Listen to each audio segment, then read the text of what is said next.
जे पाए त्यही लेखेको छ, लेख्न पनि।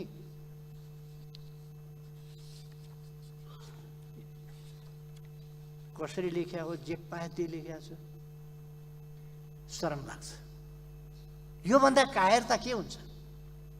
लिम्पियाधुरा लिपुलेक कालापानी नेपालको हो कि होइन? सरकार यति नेपालको हो भन्न सक्छ कि सक्दैन? यो जमिन फिर्ता ल्याउँछु भन्न सक्छ कि सक्दैन? कतिपय ठाउँको परिणाम त आज 14 दिनपछि पनि आएको छैन। किन परिणाम आएको छैन? घोषित नीति नै थियो, धुलो चटाइदिने, पत्ता साफ गरिदिने, जसरी नै जित्नै पर्छ, छोडा अरू कुरा। गीतै बनाएर गाउनु, जसरी नै जित्नै पर्छ, छोडा अरू कुरा, जसरी पनि जित्नुपर्छ। यो त गीतै बनाएर गाउनु। 64 मा गर्ने नगर्ने जेसुकै गरेर कसरी हामीले जितेका थियौँ। अहिले हामी बिग्र्यौँ, सोझा भयौँ, कब्जा गर्न छोड्यौँ, लुट्न छोड्यौँ, ठोक्न छोड्यौँ। हामी बिग्र्यौँ, अरूलाई के भन्ने, मै बिग्रिएँ, त्यसो भएर सोझा भयौँ अनि हामी चुनाव जित्न छोड्यौँ। एकजना मान्यज्यूले भन्नुहुन्छ मैले नाम बिर्सिएँ भनेर। म पनि अलिक अब उमेरले पनि होला, अलिकति नाम बिर्सिएँ जस्तो पनि हुन थाल्यो। युद्ध गरेर होइन, लडाइँ गरेर होइन, एउटी मन्थराले षड्यन्त्र गरेर त्यही चितवनमा बोरामा हालेर घिसारिकन मान्छेको हत्या गरिएका जस्ता कुराहरू मान्छेले छलछली सम्झे। दुर्घटना भनेपछि मान्छे फेरि एकपल्ट भयातुर भए। रुखमा भोट नहाल्नेलाई बजेट पठाइँदैन। सम्माननीय प्रधानमन्त्रीजीको आफ्नै वडामा चाहिँ केही पनि जाने भएन, किनभने त्यहाँ रुखले जिते नै क्या हो। नेपाल एक चीन नीतिमा छ कि छैन? नेपाल हाम्रा छिमेकीहरूसँग 9 रुपियाँ मात्रै जनतालाई तिराउने, बाँकी त विद्युत प्राधिकरणले बिहोर्छ। विद्युत प्राधिकरणले घरभर ल्याएर बिहोर्छ कि नेपाली जनताको पैसा, नेपाली जनताले सञ्चित गरेको पैसाबाट गुल्छर्रा उडाएको हो? यो यातायातका लागि डोको नाम्लो डोलीको व्यवस्था गरिनेछ भन्ला भन्ने सोचेका थिएँ।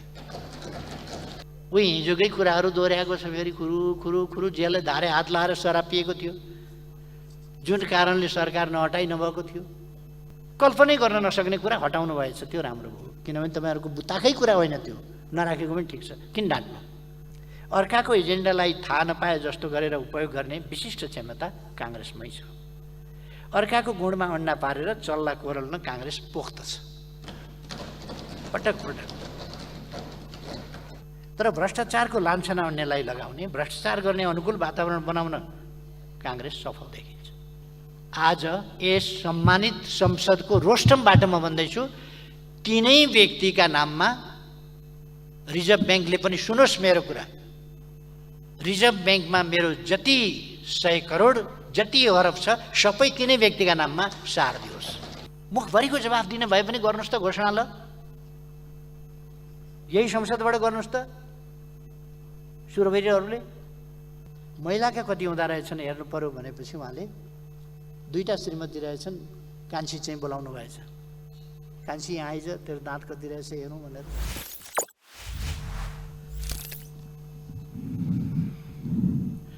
सम्माननीय सभामुख महोदय, नेपाल सरकारले 2079-80 का लागि प्रस्तुत गरेको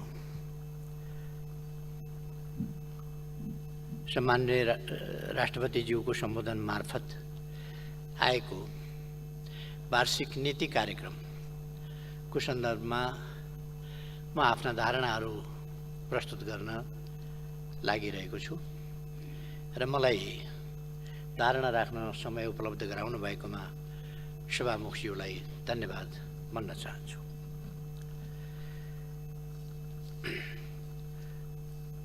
सभामुख महोदय, आज यस अधिवेशनको बैठकमा पहिलोपल्ट मैले आफ्ना विचारहरू राख्न लागिरहेको यस अवसरमा म सम्पूर्ण ज्ञात अज्ञात शहीदहरूप्रति हार्दिक श्रद्धासुमन अर्पण गर्न चाहन्छु। हामीलाई लोकतन्त्रको मार्गमा पथ प्रदर्शन गर्नुहुने, अगुवाई गर्नुहुने, आन्दोलनको प्रारम्भदेखि यहाँसम्म ल्याइ पुर्याउन हामीलाई मार्गदर्शन गर्नुहुने सम्पूर्ण अग्रजहरूप्रति अत्यन्तै आदर सम्मानका साथ स्मरण गर्न चाहन्छु, सम्मान व्यक्त गर्न चाहन्छु।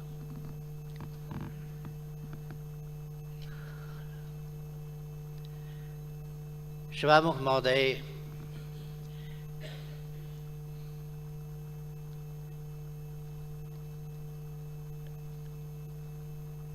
यस नीति कार्यक्रमलाई सरकारले स्थानीय तहको निर्वाचनबाट प्रारम्भ गरेको छ र नीति कार्यक्रमको प्रारम्भमा सरकारले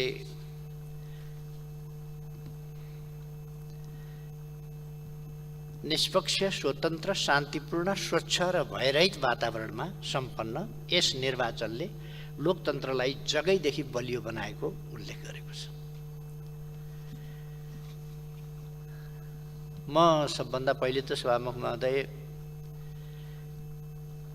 निर्वाचन वास्तवमै लोकतन्त्रको अनिवार्य, अपरिहार्य र आधारभूत अन्तर्वस्तु हो, मानक हो र निर्वाचन बिनाको लोकतान्त्रिक व्यवस्था हामी कल्पना पनि गर्न सक्दैनौँ। निर्वाचन जस्तो हुनुपर्छ र वास्तवमै निर्वाचन स्वच्छ, निष्पक्ष, धाँधली रहित हुनुपर्छ, विश्वसनीय अथवा क्रेडिबल हुनुपर्दछ र आम जनताले भयमुक्त वातावरणमा निर्धक्क साथ मताधिकारको प्रयोग गर्न पाउनु पर्दछ। यो हाम्रो अटल विश्वास हो, सर्वोपरि मान्यता हो र हाम्रो अभ्यास हो। बडो मुस्किलले यसपल्ट स्थानीय तहको निर्वाचन अनेक सार्ने प्रयासका बावजुद, खास गरी कानुन बमोजिम भन्ने हो भने निर्वाचन भएको मितिले त्यो 5 वर्ष पुग्नभन्दा 2 महिना अगाडि नै निर्वाचन गरेर प्रतिनिधिहरू तयार राख्नुपर्दछ। जस्तो कि हामीले फागुन 20 गते राष्ट्रिय सभाका सदस्यहरूको समय समाप्त हुन्छ भने माघ 12 गते नै निर्वाचन गरेर राष्ट्रिय सभाका सदस्यहरू तयार राख्यौँ यसपल्ट पनि। त्यसै गरेर कानुनी व्यवस्था नै रहेको छ, 2 महिना अगावै निर्वाचन सम्पन्न गर्नुपर्छ। तर गठबन्धन सरकारले त्यस कुरातर्फ ध्यान दिएन मात्रै होइन, व्यवस्था गर्यो र निर्वाचन पर सार्ने, निर्वाचन तत्काल नगर्ने र आगामी चैत्रमा निर्वाचन गर्नुपर्छ भन्ने मान्यताहरू अगाडि सार्दै स्थानीय तहलाई रिक्त राख्दै जाने र गलत अभ्यास, अलोकतान्त्रिक जनप्रतिनिधिविहीनताको, रिक्तताको स्थितिमा मुलुक सञ्चालन गर्ने गलत अभ्यास थालनी गर्ने, त्यो गर्दै गयो। बडो मुस्किलले हाम्रो तीव्र दबाव, निर्वाचन आयोग लगायतका संस्थाहरूको अडान आदि कारणहरूले निर्वाचन जे होस् सम्पन्न भयो। तर निर्वाचन भयो कसरी? निर्वाचनमा रुकुममा भोट पाउनका लागि मतदाताको हत्या गरियो। मतदाता अपहरण गर्ने, हत्या गर्ने, लगेर वनमा फाल्ने खालका कामहरू भए। हुम्लामा मतदान भइसकेपछि मतगणनाको सन्दर्भमा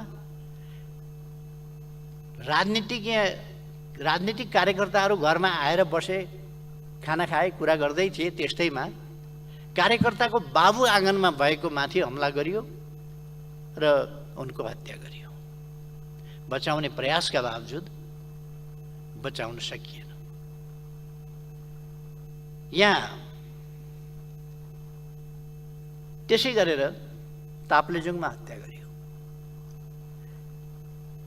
प्रहरीकै गोलीबाट उदयपुरमा हत्या गरियो।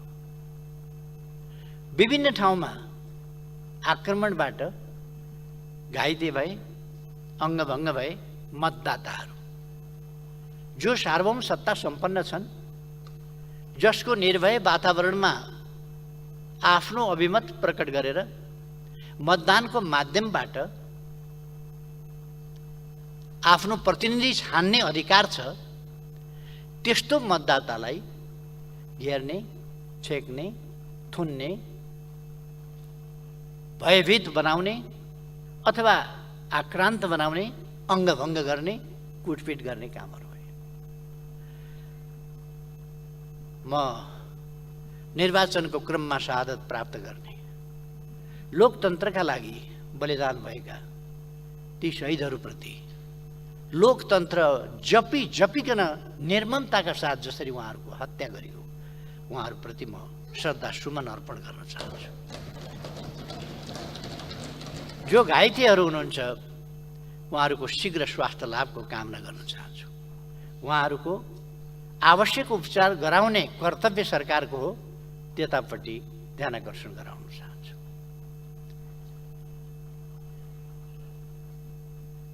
निर्वाचन निष्पक्ष, स्वतन्त्र, शान्तिपूर्ण, स्वच्छ र भयरहित वातावरणमा सम्पन्न भयो भनिएको छ। आज 14 दिन भयो, वैशाख 30 गते निर्वाचन भएको थियो। आज 14 दिनपछि परिणाम किन आइरहेको छैन? कतिपय ठाउँको परिणाम त आज 14 दिनपछि पनि आएको छैन। किन परिणाम आएको छैन? निर्वाचन स्वच्छ हुन सकेन, निर्वाचन धाँधली रहित हुन सकेन। उम्मेदवारलाई थुनेर, बुथ कब्जा गरेर, सत्ता पक्षले बुथ कब्जा गरेका ठाउँमा प्रहरी निरीह भएर हेरेर बसेको छ र बुथ कब्जा नगर भन्यो भने प्रतिपक्षका कार्यकर्ताहरू गिरफ्तार गरिएका छन्, यातना दिएको छ। उम्मेदवारका घरमा बम पड्काइएको छ, उम्मेदवारका परिवारका सदस्यहरू घाइते भएका छन्, घर भत्किएको छ। शान्तिपूर्णै भयो सबैतिर। त्यो घर आफै कि पुरानो भएर मक्किएर भत्किएको हो कि बम पड्किनु, भित्ताका फेदा बम पड्किनु, त्यसले घरमा लाग्नु अनि त्यो बमलाई अब्जस लाएर भत्किएको हो त्यो घर? सत्ता पक्षले अब्जस लाउन भत्किया हो त्यो कि बम पड्काएर भत्काइयो? कति ठाउँमा बम पड्किए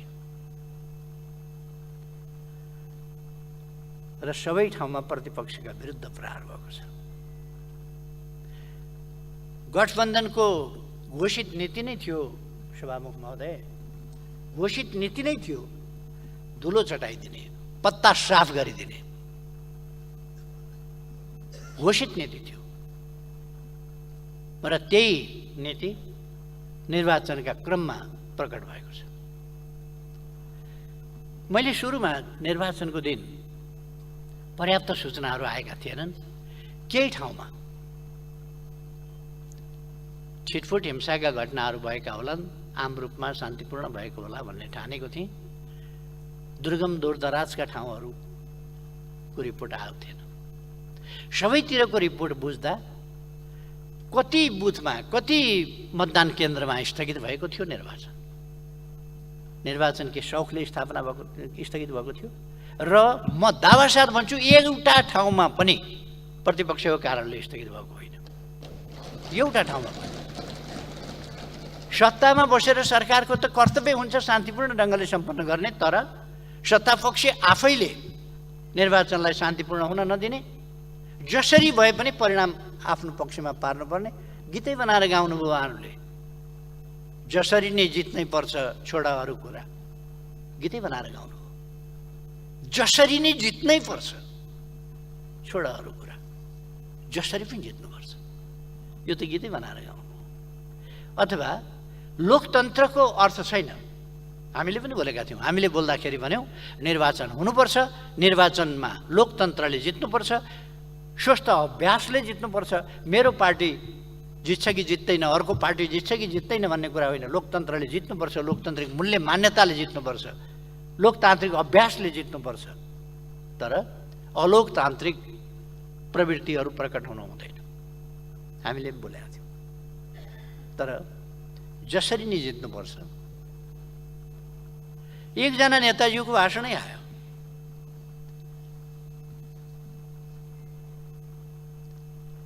हामी 64मा गर्ने नगर्ने जेसुकै गरेर कसरी हामीले जितेका थियौँ।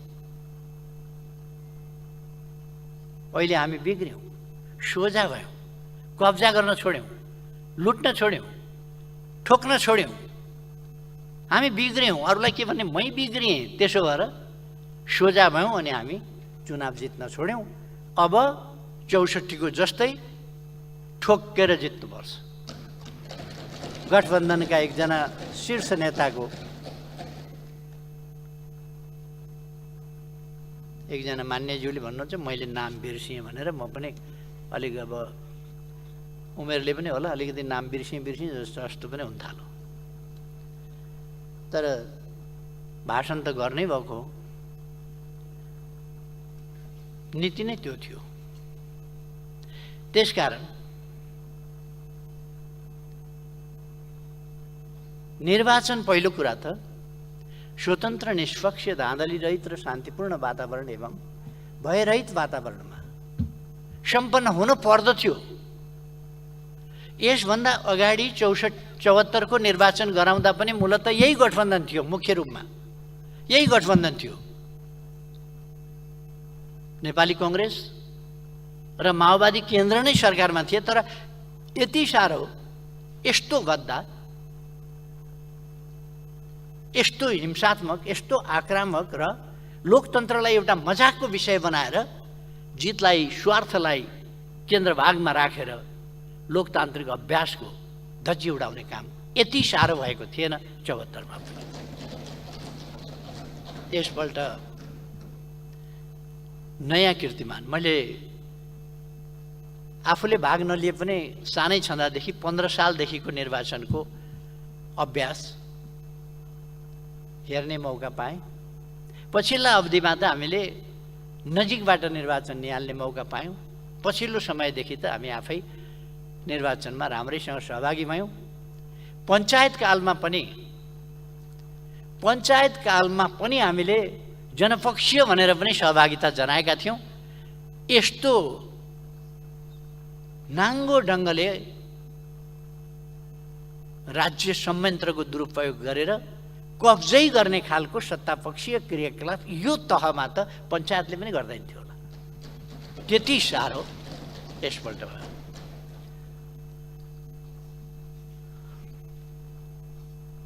अनि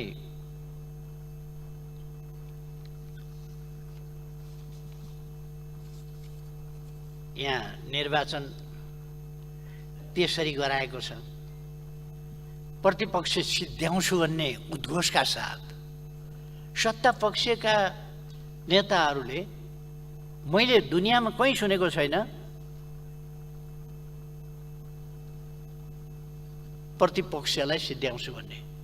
नेकपा एमाले आज प्रतिपक्षमा छ र नेकपा एमाले लोकतन्त्रका लागि आजदेखि होइन, दशकौँदेखि, 1 दशक 2 दशक होइन, 7 दशकभन्दा लामो समयदेखि, राणा शासनको समयदेखि लोकतन्त्रका लागि लडेर आएको निर्वाचन, जेल नेल, शहादत, अङ्गभङ्ग, अनेक प्रकारका यातना र पीडा सँगसँगै क्षतिहरू बिहोरेर आएको र लोकतान्त्रिक मूल्य मान्यताका लागि सङ्घर्ष गरेर आएको पार्टी हो। यसले कहिल्यै पनि लोकतन्त्रको मूल्यमा सम्झौता गरेन। त्यो पार्टी हो। यो पार्टी आज प्रतिपक्षमा छ, तर यो संविधान विरोधी पार्टी, यो पृथकतावादी पार्टी, यो राष्ट्रिय अखण्डतालाई कमजोर पार्न खोज्ने पार्टी, लोकतन्त्रलाई कमजोर पार्न खोज्ने पार्टी, संविधान नमान्ने पार्टी होइन। यो पार्टी सङ्घर्ष गरेर आजको संविधान लेख्ने पार्टी हो, लेख्न अगुवाई गर्ने मध्येको पार्टी हो, आजको प्रणाली ल्याउने पार्टी हो, ल्याउन सङ्घर्ष गर्ने पार्टी हो, बलिदान गर्ने पार्टी हो। यो पार्टी वैधानिक पार्टी हो र यो पार्टी बहुदल आएपछि फुत्त निस्किएर सहभागिता जनाऊ भनेर सहभागिता जनाएको होइन।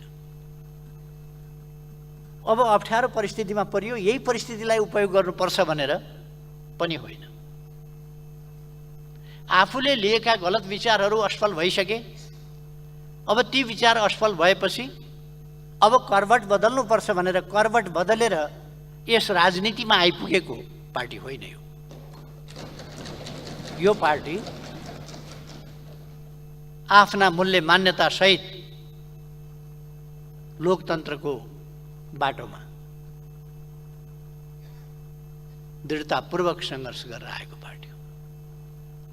यो कुनै राष्ट्रघाती देशद्रोही पार्टी होइन।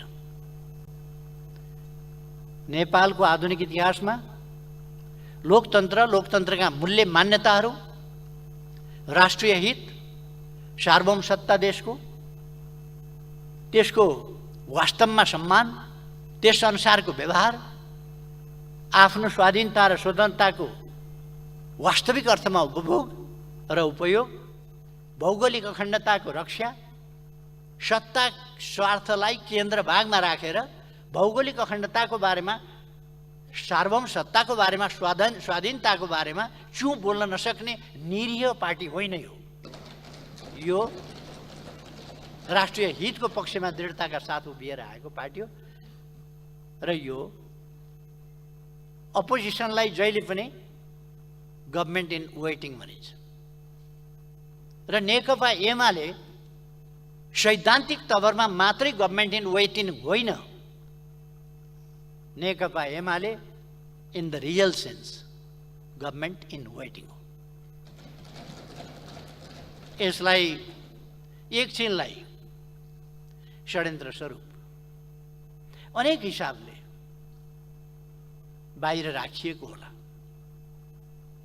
तर लोकतान्त्रिक आन्दोलनको इतिहास अभ्यास यसमा लोकतन्त्रको समुद्रमा पौडी खेल्न जान्ने पार्टी हो यो। र पौडी खेलेर आएको छ, दाउपेचबाट होइन, पौडी खेलेर यहाँसम्म आएको छ र बैशाखी टेकेर होइन। यस म्याराथन दौडमा बैशाखी टेकेर होइन, आफ्ना खुट्टाले दौडिएर आएको पार्टी छ अहिलेसम्म। अनि यस पार्टीलाई सत्ता पक्षले सिद्ध्याउँछु भन्छ। सिद्ध्याउँछु भन्ने हक कहाँबाट आयो? चुनावमा जित पराजित एउटा कुरा हो, पराजय भोगाउँछु भन्न सकिन्छ, हामी जित्छौँ भन्न सकिन्छ, तर समाप्त पारिदिन्छौँ, पत्ता साफ गरिदिन्छौँ, धुलो चढाइदिन्छौँ, गायब गराइदिन्छौँ, टर्च बालेर खोज्नुपर्छ। वाह, टर्च बालेर खोज्ने बनाउने, टर्च बालेर पनि भेटिँदैन होला होइन, त्यहाँ पुर्याउने। अनि अन्तिम पेजमा 144औं बुँदामा पुग्दा के लेख्नुहुन्छ फेरि भने,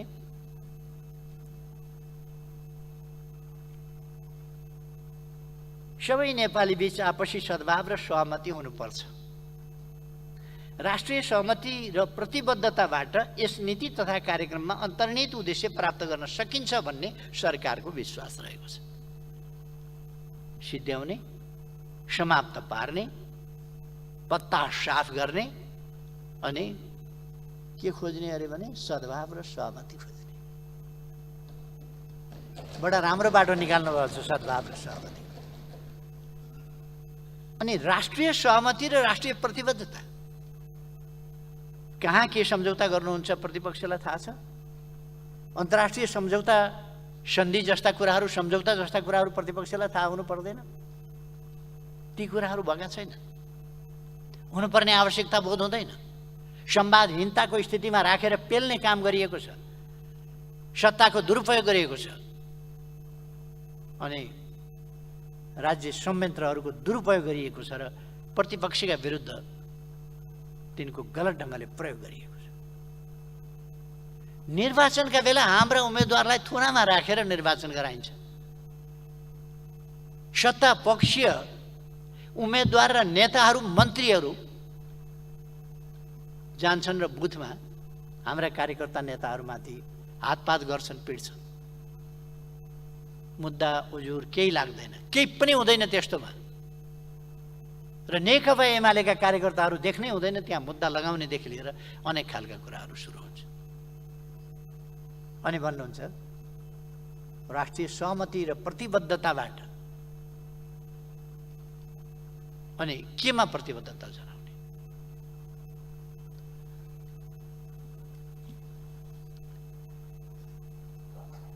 यो शब्दको एउटा खेल।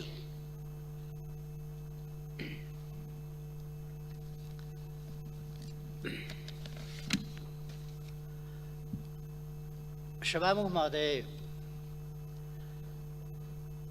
यो नीति कार्यक्रम भनेर 65 पृष्ठमा 145वटा बुँदा राखेर ल्याइएको छ। यसमा रहेका भनाइका अर्थ र अन्तर्वस्तुतर्फ पटक्कै ध्यान नगइकन वर्णमालाका अक्षरहरूभित्र रहेर हेर्दा व्याकरणीय र वाक्य अशुद्धता, सङ्गति नमिल्नु, चास्नीमा नडुबाएको तेलमा मात्रै तारेको जेरी जस्तो खल्लो गुजुल्टिएको, चास्नीमा हाल्न भ्याएको छैन त्यसलाई, र अर्थ निस्किँदै ननिस्किने आधा पेजको वाक्य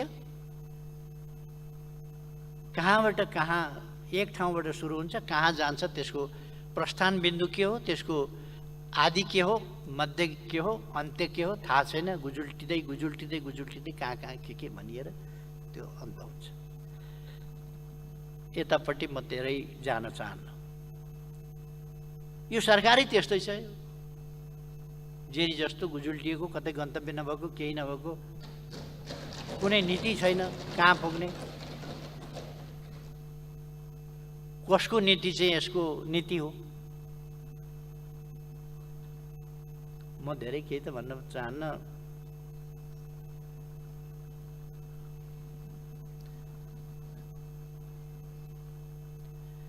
बुँदा नम्बर 110, 131, 132, 161 यसका नमुनाहरू नि हो। अर्थहीन, निरर्थक अभिव्यक्ति, यस्ता कुराहरू। एउटै बुँदामा पनि भनाइहरू बाजिया छन्। बुँदा बुँदा बीचमा अन्तर्विरोधहरू छ। यस्तो हुनु त यसको विशेषतै छ। यो गठबन्धनका सबै पार्टीले अलग अलग ठाउँमा ल्याएर जोडेर लेखेर अनि ल्याएर जोडेको हो कि जस्तो पनि लाग्छ।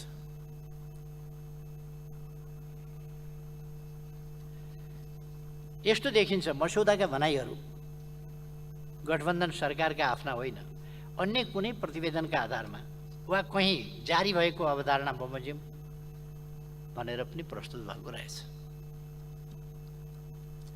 त्यसमा म पछि आउन चाहन्छु कुन कुन अवधारणा बमोजिम के रहेछ। बुँदा नम्बर 73 र 77 हेरिसकेपछि अरू 143 बुँदाको पनि अनुमान, अरू बाँकी 143वटा बुँदाहरूको पनि अनुमान सहजै गर्न सकिने रहेछ। किनभने यो विचारो गठबन्धन आफैमा आफूले बनाएको नभई बमोजिम नै भएको सर्वविदितै छ। त्यसकारण यो बमोजिम नै छ। मस्यौदा हेर्दा नीति तथा कार्यक्रममा भनिएका अधिकांश विषयहरू कस्ता छन् भने थप प्रभावकारी बनाउने, ठोस कार्ययोजना ल्याउने, सबल बनाउँदै लैजाने, आवश्यक कानुनी नीतिगत र संस्थागत व्यवस्था गर्ने, पुनरावलोकन गर्ने, थप प्रोत्साहन गर्ने, सहज बनाइने, सामञ्जस्य कायम गर्ने, विशेष योजना ल्याइने, थप विश्वसनीय र भरपर्दो बनाइने, प्रयोग बढाइने भन्ने जस्ता शब्द जालको पुलिन्दाको रूपमा यो आएको छ। के गर्ने भन्दा पनि खोजिकन सायद यी मिठा मिठा शब्दहरू सबल बनाउँदै लाने, सबलीकरण गर्दै लाने, प्रोत्साहन गर्ने, नवपरिवर्तनकारी ढङ्गले अगाडि बढाउने, यस ठाउँमा यसो गर्ने भन्ने कुरा भन्दा यस्ता कुराहरूको शब्दजाल यसमा बनेर जनता अल्मल्याउने अभ्यास भएको छ। के कार्य गर्ने, कुन उद्देश्यका साथ गर्ने, कसरी गर्ने, कति समयभित्र गरिसक्ने, के प्रतिफल र नतिजाको प्राप्त अपेक्षा गरिया छ, के प्राप्त गर्ने, कति समयभित्र गरिसक्ने, देश र जनतालाई के फाइदा पुग्छ, के फाइदा पुर्याउने, कुन समस्या समाधान हुन्छ, त्यसबाट कुन अवसरको सदुपयोग हुन्छ, तत्काल, मध्यकाल र दीर्घकालमा त्यसको के असर हुन्छ, नीति कार्यक्रम बनाउँदा यता कुनै मतलब र बुझाइ भएको देखिँदैन। यस्तो केही पनि छैन यो नीति कार्यक्रम। विज्ञहरूको संयन्त्र निर्माण गर्ने, मन्त्रालय, निकाय, संस्था र जिल्लाहरू पुनरावलोकन गर्ने, पुनर्संरचना गर्ने, खारेज गर्ने भनेर राज्यको कोर सिस्टमप्रतिको अविश्वास र राज्य संयन्त्रलाई अनिश्चयको सङ्केत दिने स्पष्ट भनाइहरू यसमा जताततै देखिन्छ। यसको अलिकति सविस्तार यो मैले के तर्फ सङ्केत गरेको भन्ने पछि म व्याख्या गर्नेछु थोरै। बुँदा नम्बर 136ले त ढुक्कसँग भ्रष्टाचारलाई प्रवर्धन गर्ने घोषणा नै गरेको छ। भ्रष्टाचारलाई प्रवर्धन गर्ने बुँदा नम्बर 136ले प्रवर्धनात्मक उपाय अवलम्बन गरेर भ्रष्टाचार अगाडि बढाइने होला। प्रवर्धन गर्ने भनेको त बढाउने, वृद्धि गर्ने हो नेपाली भाषामा, शब्दकोशमा। प्रवर्धन गरिने, प्रवर्धनात्मक उपाय गरिने भन्ने स्पष्ट लेख्नु पनि भएको छ, छाप्नु पनि भएको छ, वितरण पनि गर्नुभएको छ, वाचन पनि गर्नुभएको छ। भन्न मन त थिएन। अब सम्माननीय प्रधानमन्त्रीजीले राष्ट्रपतिज्यूको सम्बोधन मार्फत आएको नीति कार्यक्रममा छलफल गरौँ भनेर प्रस्ताव गर्नुभएको हुनाले भन्नै पर्यो, नत्र भने मलाई भनिरहन मन थिएन क्या। यसै बुँदालाई आत्मसात गर्दै अरू धेरै बुँदाहरूले भ्रष्टाचारलाई मार्ग प्रशस्त गर्ने सङ्केत दिएका छन्। त्यसमा म पछि जान चाहन्छु। यस्तो वाक्य संरचना रहेको प्रस्तुत मसौदालाई वास्तवमा भन्यो भने नेपालीमा एउटा अर्थ न वर्थ गोविन्द गाई भन्छ। गोविन्द गोविन्द गोविन्द भन्नु, त्यो अर्थ चाहिँ के हो भन्ने थाहा छैन। अर्थ नबुझिकन गोविन्द भने जस्तो अघि मैले भनेका जस्ता राम्रा शब्दहरू खोजी खोजी गोविन्द गोविन्द गोविन्द गोविन्द राखेको छ, तर गोविन्दको अर्थ चाहिँ छैन।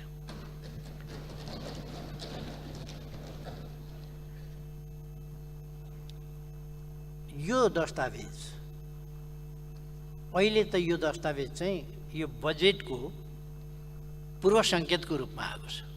यसले बजेटमा हुने थुप्रै कुराहरू पनि बोलेको छ र यसको बजेटी कार्यान्वयन र यसभित्र अन्तर्निहित मनसायहरू, भ्रष्ट मनसायहरू आगामी बजेट मार्फत यसको पपुलिस्ट प्रवृत्ति, गैर जिम्मेवार प्रवृत्ति, अनुत्तरदायी प्रवृत्ति र अर्थतन्त्रप्रति खेलबाड गर्ने प्रवृत्ति, यी कुराहरू बजेट मार्फत प्रष्ट हुनेछन् भन्ने कुरा यसमा देखिन्छ।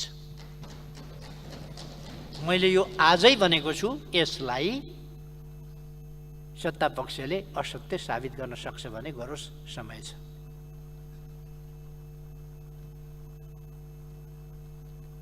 त्यसको त्यति बेरै चिरफार गरौँ न। अहिले म डिटेलमा जान चाहन्न। मैले त्यति भने कि यो पपुलिस्ट, गैर जिम्मेवार, अर्थतन्त्रप्रति अत्यन्त गैर जिम्मेवार, अनुत्तरदायी पन चाहिँ नि यसमा देखिन्छ।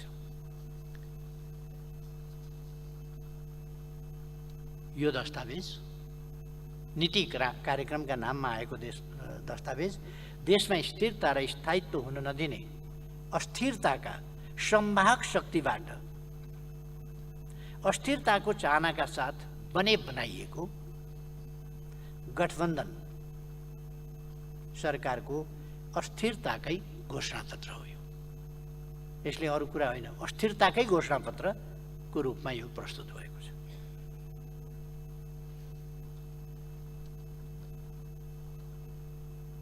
भारतको संसदमा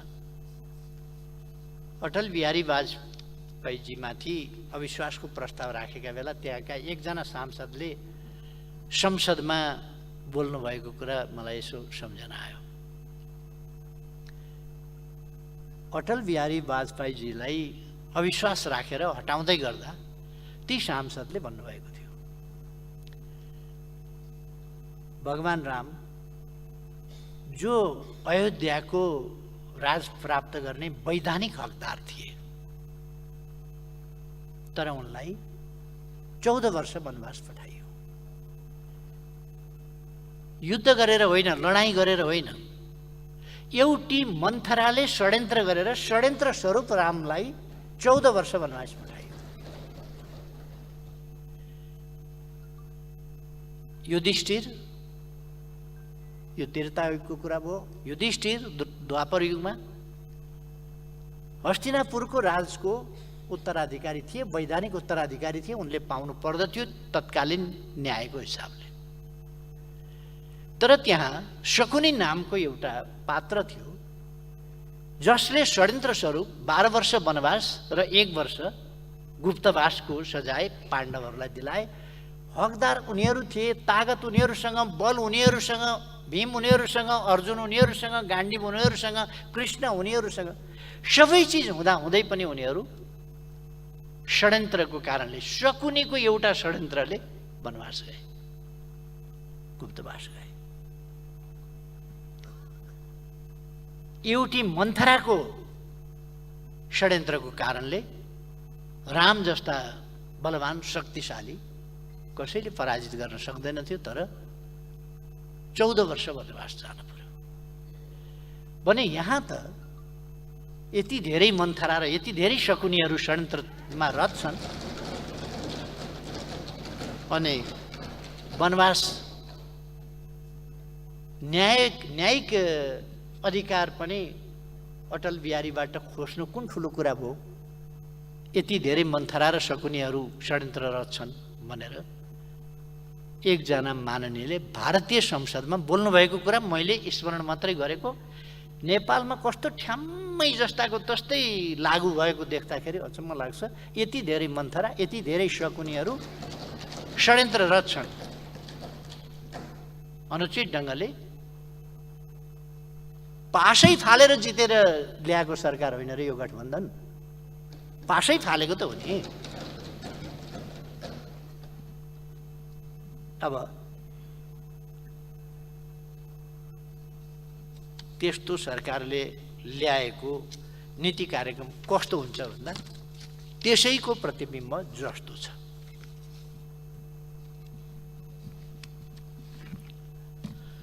सभामुख महोदय,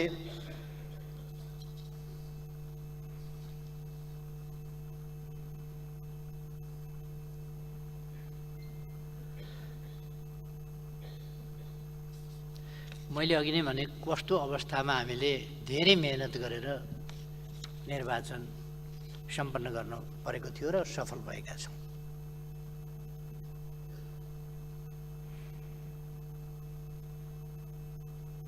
र म खुसी व्यक्त गर्न चाहन्छु, निर्वाचन सम्पन्न भएको छ।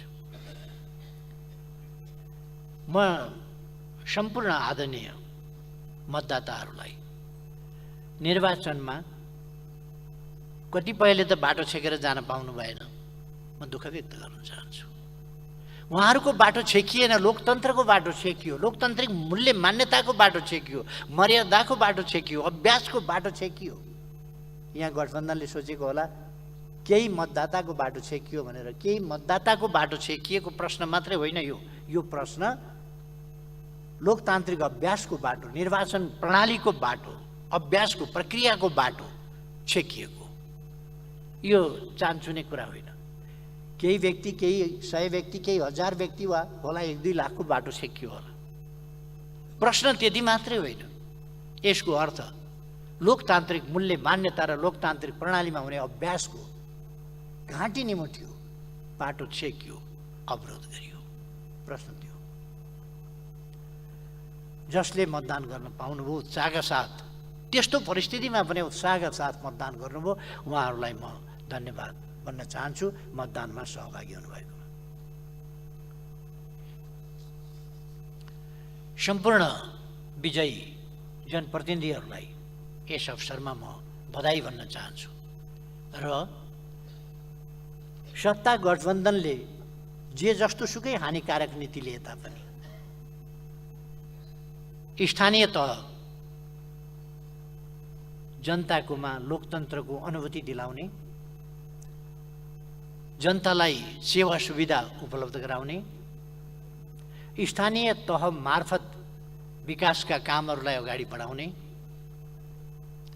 स्थानीय तहमा जनतालाई आइपरेका अप्ठ्यारा सुख दुःखहरूमा सहभागी हुने निकाय भएको हुनाले त्यसै उचाइका साथ फराकिलो मन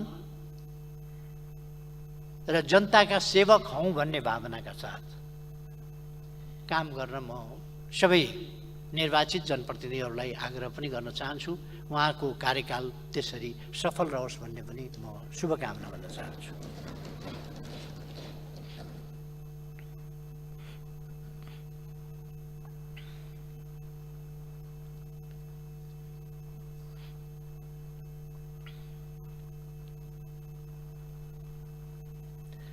मैले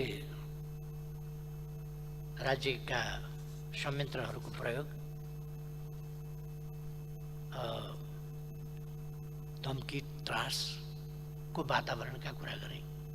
चुनावको सन्दर्भमा नेताजीहरूले यदि फलानालाई भोट नदिने हो भने देशमा दुर्घटना हुन्छ भनेर भोट, यहाँका बासिन्दाले यदि स्वेच्छाले खुरुक्क भोट फलानु ठाउँमा हाल्दैनन् भने देश दुर्घटनामा जान्छ। यदि खुरुक्क हाल्छन् भने म उत्साहित हुन्छु, गठबन्धन कायम रहन्छ आदि धम्कीको भाषा, जनतालाई धम्काउने, तर्साउने, देशलाई दुर्घटनामा पुर्याउने मान्छेले द्वन्द्वकाल सम्झिए, छोराछोरी विदेशिनु परेको सम्झिए, आतंक छाएको सम्झिए,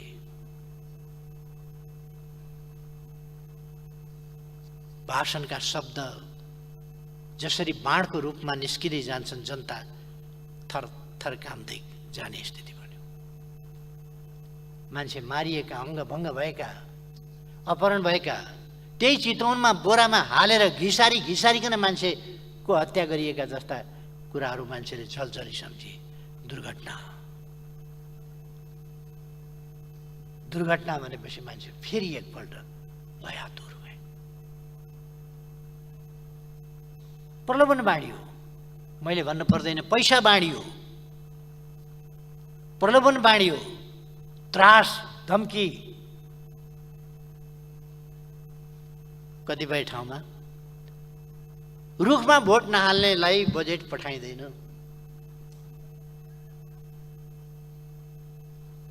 संयोगकै कुरा हो, डडेलधुरामा मेडिकल कलेज जाने भएछ। कुन पालिकामा कांग्रेसले जित्या छ त्यसमा जाने होला, कहाँनिर जाने हो धन। अमरगढी जित्या छ कि छैन? अमरगढी कांग्रेसले जित्या भए त ठिकै छ। कुन कुनामा लगेर राख्नु पर्ने हो मेडिकल कलेज? किन कांग्रेसले जित्या छैन भने सम्माननीय प्रधानमन्त्रीजीको आफ्नै वडामा चाहिँ केही पनि जाने भएन, किनभने त्यहाँ रुखले जितेनै क्या हो। लोकतन्त्रको हरिविजोग यो भन्दा के हुन्छ? खैर, यी त सम्माननीय सभामुख महोदय, एउटा पनि कुरो अतिशयोक्ति गरिएको छैन, बढाइ चढाइ गरिएको छैन, केही गरिएको छैन र जस्ताको तस्तै मैले चर्चा गरेको मात्रै हुँ सभामुख महोदय।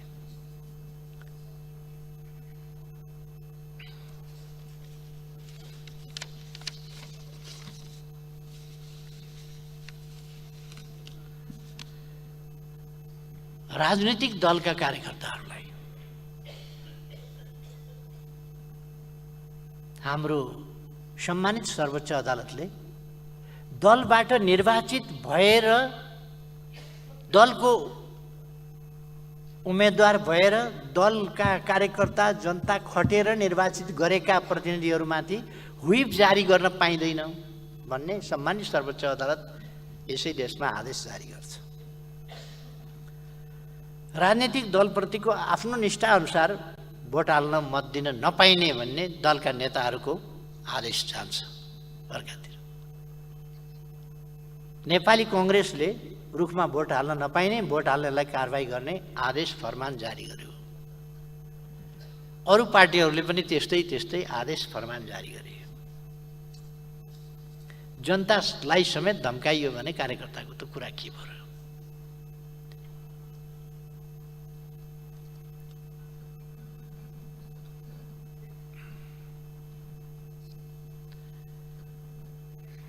कांग्रेसको नेतृत्वबाटै कस्तो आयो भने, ए कांग्रेसी जन हो, मैले तोकेको अर्कै पार्टीका उम्मेदवारलाई मत दिनु नदिए पार्टीबाट निष्कासन गर्छु, कारबाही गर्छु। मानिलिउँ पार्टी प्राइभेट लिमिटेड हो।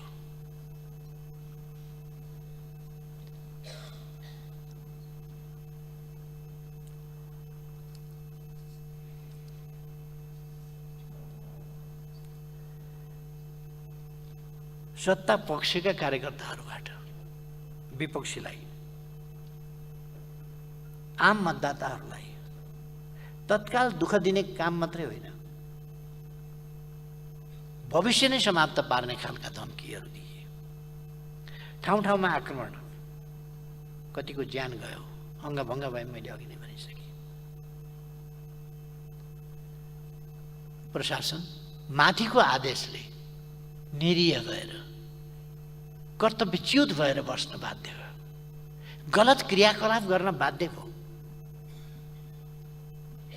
राष्ट्र सेवकहरूलाई हामीले निष्पक्ष ढङ्गले काम गर्न होइन, पक्षधरताका साथ कुकर्म गर्न, गलत ढङ्गले परिचालन गर्ने खालका क्रियाकलाप भए। ज्यादै दुःखको कुरा हो लोकतन्त्रका निम्ति।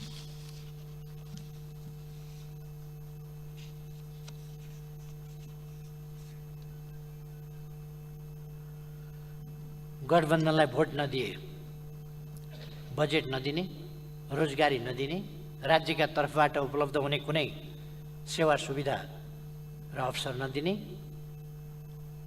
सुरक्षा पनि नदिने आदि खालका त्रासहरू व्याप्त गरिएर जनतालाई पीडा र भय निरन्तर दिने काम हो। सबै सम्भव षड्यन्त्र, सबै हस्तक्षेप, राज्य सत्ता र संयन्त्रको चरम दुरुपयोग र भयपूर्ण त्रासदीपूर्ण वातावरणका बीच गठबन्धनले खटाएको उम्मेदवारलाई सरकारी उम्मेदवार जस्तो बनाएर भोट दिन आम जनतालाई बाध्य पार्ने काम हो। यति मात्रै होइन, मतगणना लगायत निर्वाचनका सबै चरणहरूमा समेत हदैसम्मको हस्तक्षेप र धाँधली कहीँ कतै बाँकी रहेन।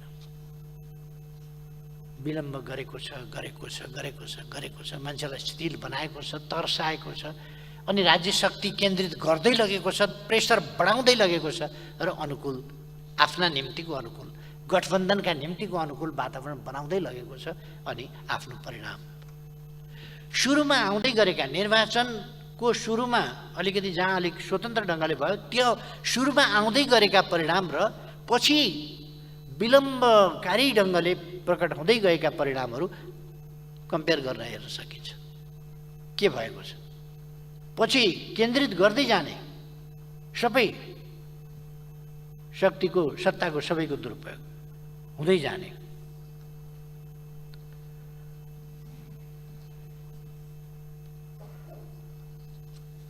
न आफूले भनेका उम्मेदवारलाई मतदान गर्न पाइयो, न स्वच्छ ढङ्गले मतदान स्थलमा जान पाइयो। मतदाताको मत अर्कैले खसाउने स्थिति बन्यो। जितेकोमा गर्व गरिराख्नै भएको छ होला। धेरै फुरफुर देखिन्छ।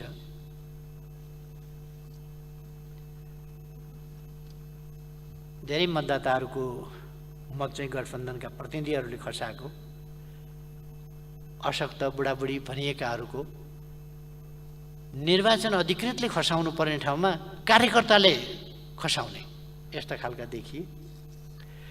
संक्षिप्तमा भन्दा निर्वाचन जस्तो हुनु पर्थ्यो त्यस्तो भएन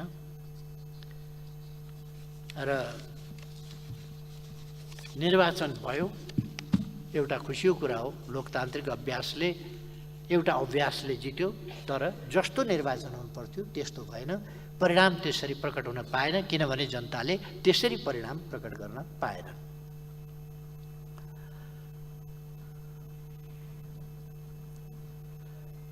यसले यस निर्वाचनको माध्यमबाट हाम्रो संविधान, हाम्रो लोकतन्त्र, हाम्रो मानवाधिकार, मौलिक स्वतन्त्रता, हाम्रो राष्ट्रको भविष्यलाई एउटा अँध्यारो सुरुङतर्फ धकेल्ने प्रयास यस निर्वाचनको माध्यमबाट प्रकट भयो।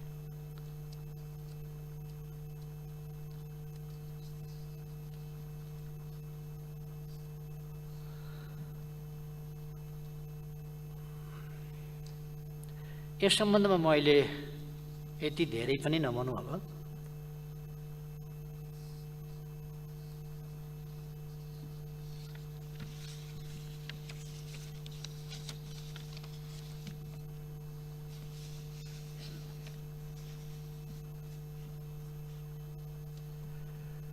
यस्तो विषम परिस्थितिमा पनि खटेर डटेर नेकपा एमालेको यस्तो चौतर्फी घेराबन्दी, षड्यन्त्र, लुटपाटका बीचमा पनि एमालेका लागि यो परिणाम ल्याउनेसम्म दृढताका साथ खटेका लडेका नेकपा एमालेका कार्यकर्ताहरूलाई म, नेता कार्यकर्ता सबैलाई धन्यवाद भन्न चाहन्छु। र यस्तो परिस्थितिमा पनि उल्लेख्य मतका साथ उल्लेख्य रूपमा सिटमा विजयी हुनुभएका जनप्रतिनिधिहरू, एमालेका जनप्रतिनिधिहरूलाई पनि धन्यवाद भन्न चाहन्छु।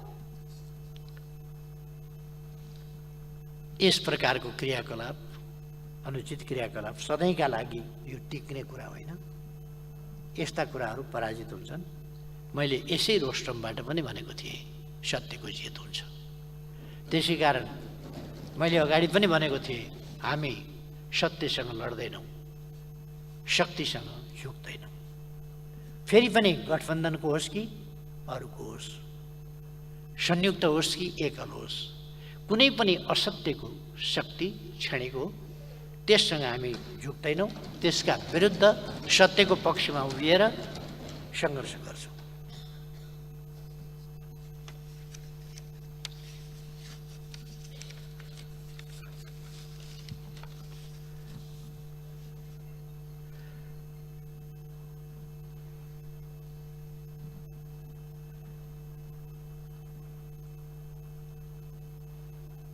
निर्वाचनका क्रममा आफ्नो कर्तव्यबाट पर हटेर अपराध कर्ममा संलग्न व्यक्तिहरूमाथि कारबाही हुनुपर्छ।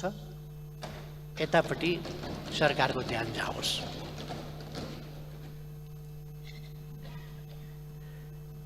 अब अलिकति म यो असन्तुलित र छद्म परराष्ट्र नीतिको सम्बन्धमा, जसले राष्ट्रिय हितमा गम्भीर आघात पुर्याएको छ, त्यसको सन्दर्भमा सभामुख महोदय यो गठबन्धनले यस नीति कार्यक्रममा ल्याएको र त्यसभन्दा आसपासमा देखा परेका क्रियाकलापको थोरै चर्चा संक्षिप्तमा गर्न चाहन्छु।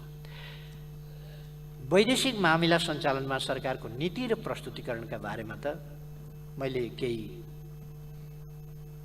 बोल्नु पर्ला जस्तो नै लाग्दैन। सिङ्गो सदन र आम जनसमुदायले देख्नै भएको छ, महसुस गर्नै भएको छ। विदेश नीतिको सवालमा यो गठबन्धन क्रसरोडमा छ। जे सुविधा हुन्छ त्यही गर्ने यसको नीति हो। नेपालको अखण्डता र नेपालीको स्वाभिमानका लागि यो दुर्भाग्यपूर्ण छ। छिमेकी मित्र राष्ट्रहरू, अन्य मित्र राष्ट्रहरू र अन्तर्राष्ट्रिय समुदायसँगका हाम्रा सम्बन्धहरू सञ्चालन गर्ने वैदेशिक मामला सम्बन्धी नीति सुविचारित, स्पष्ट र परिपक्व हुनुपर्दछ। नेपाल र नेपालीको हितको संरक्षण र प्रवर्धन गर्न, अन्तर्राष्ट्रिय जगतमा प्रतिष्ठा अभिवृद्धि गर्न र नेपाललाई सफल राष्ट्र बनाउन केन्द्रित हुनुपर्दछ। हाम्रो परराष्ट्र नीति र व्यवहार हाम्रा छिमेकी मित्र राष्ट्रहरूप्रति पूर्ण इमान्दार हुनुपर्दछ। विश्वास र भरोसाको सम्बन्ध अझ बलियो बनाउनु पर्दछ। नेपाली भूमि कसैका विरुद्ध प्रयोग हुन नदिने हाम्रो सदाको दृढ अडान हो। यसमा सरकार अड्नुपर्दछ।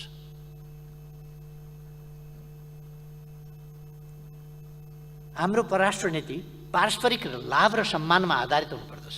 स्वतन्त्र, तटस्थ, असंलग्न र निष्पक्ष हुनुपर्दछ।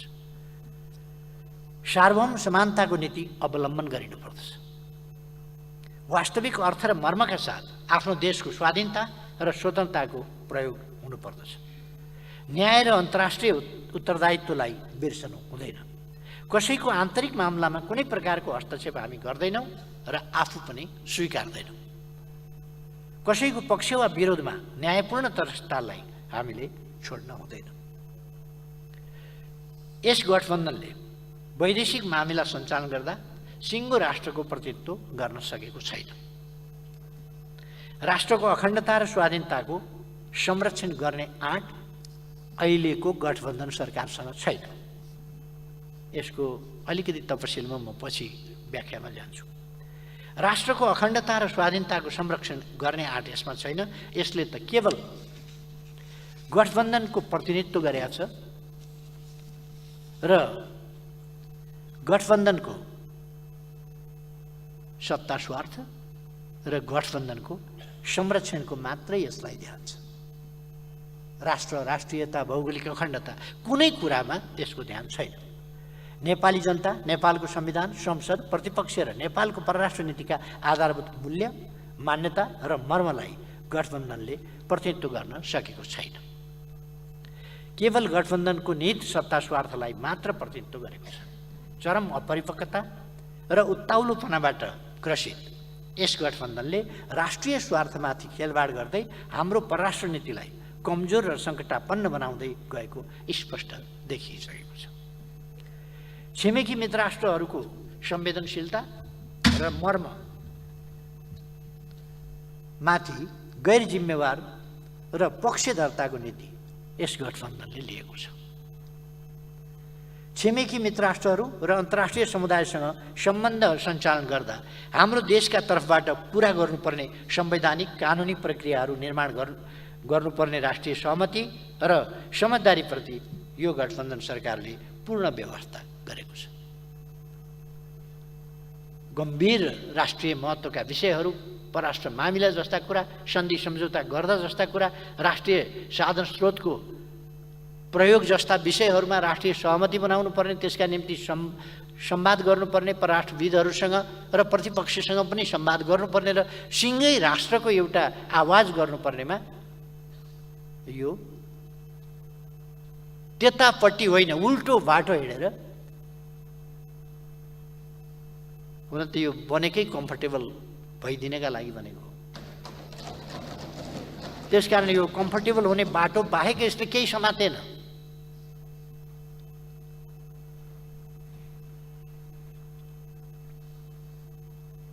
छिमेकी मित्र राष्ट्रहरूको संवेदनशीलता र मर्ममाथि गैर जिम्मेवार र पक्षधरताको नीति यस गठबन्धनले लिएको छ। छिमेकी मित्र राष्ट्रहरू र अन्तर्राष्ट्रिय समुदायसँग सम्बन्ध सञ्चालन गर्दा हाम्रो देशका तर्फबाट पुरा गर्नुपर्ने संवैधानिक कानुनी प्रक्रियाहरू निर्माण गर्नुपर्ने राष्ट्रिय सहमति र समझदारीप्रति यो गठबन्धन सरकारले पूर्ण व्यवस्था गरेको छ।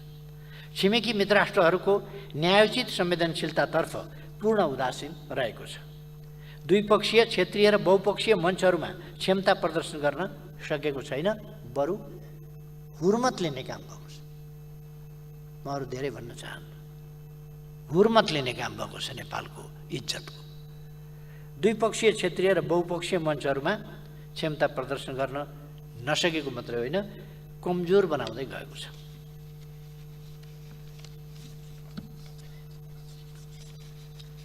हाम्रो परराष्ट्र नीतिलाई असन्तुलित, आवेगपूर्ण र गठबन्धनको सत्ता स्वार्थमा सङ्कुचित बनाएको छ। मैले बोलेका कुराहरूमा यदि सत्ता पक्षीय नेताजीहरूलाई कुनै आपत्ति छ भने तथ्य प्रमाण सहित यहाँहरूसँग बहस गर्न सदैव तत्पर रहेको कुरा म यहाँहरूलाई निवेदन गर्छु। कुनै पनि मिथ्या आरोप होइन, सत्य तथ्यमा आधारित कुरा म भनिरहेको छु। राष्ट्रिय स्वार्थतर्फ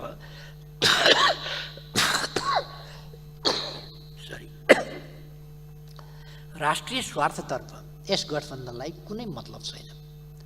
सुरुका हाम्रा कमजोरीले पछि छिमेकी मित्र राष्ट्रहरू र विश्व समुदायसँगको सम्बन्धमा असमझदारी बढ्न सक्छ, त्यता पनि यसको एका छैन। नेपाली कङ्ग्रेस जहिले जहिले सरकारमा पुग्छ, प्राकृतिक स्रोत साधनको उपयोग सम्बन्धी आयोजनाहरूमा स्वेच्छाचारी ढङ्गले राष्ट्र र जनतालाई बिर्सेर आफूलाई सर्वेसर्वा ठानेर एकतर्फी निर्णयमा जान खोज्छ। यो इतिहास हो। बुढी गण्डकीको विषय, अरुण चौथोको विषयमा सिङ्गो राष्ट्र, राज्य संयन्त्र, सम्मानित संसद र प्रतिपक्ष बेखबर छ।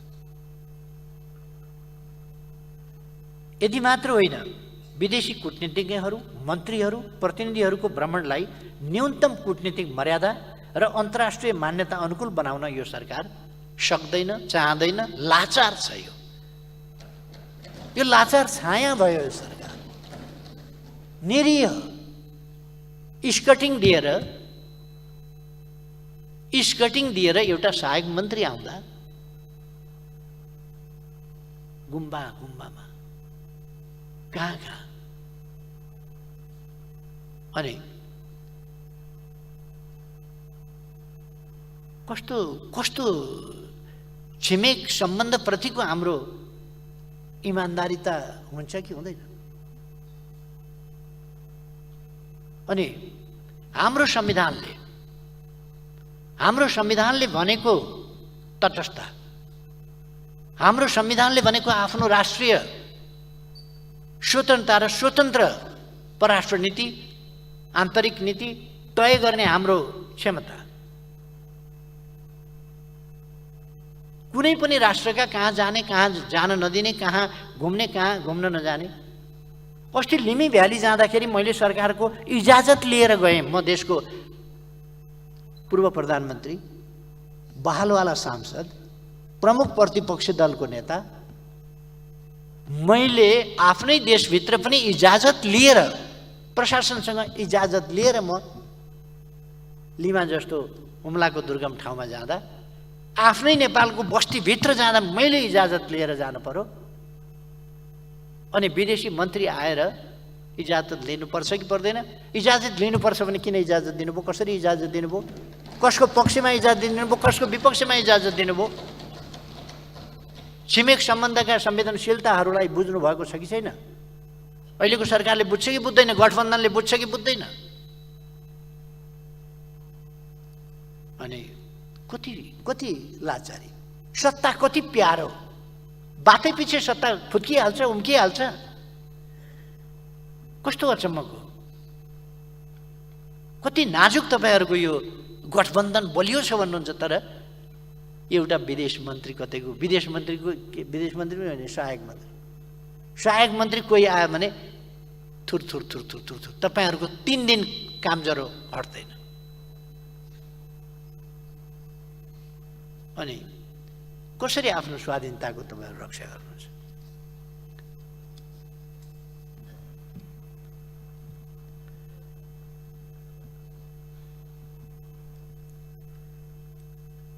र यसरी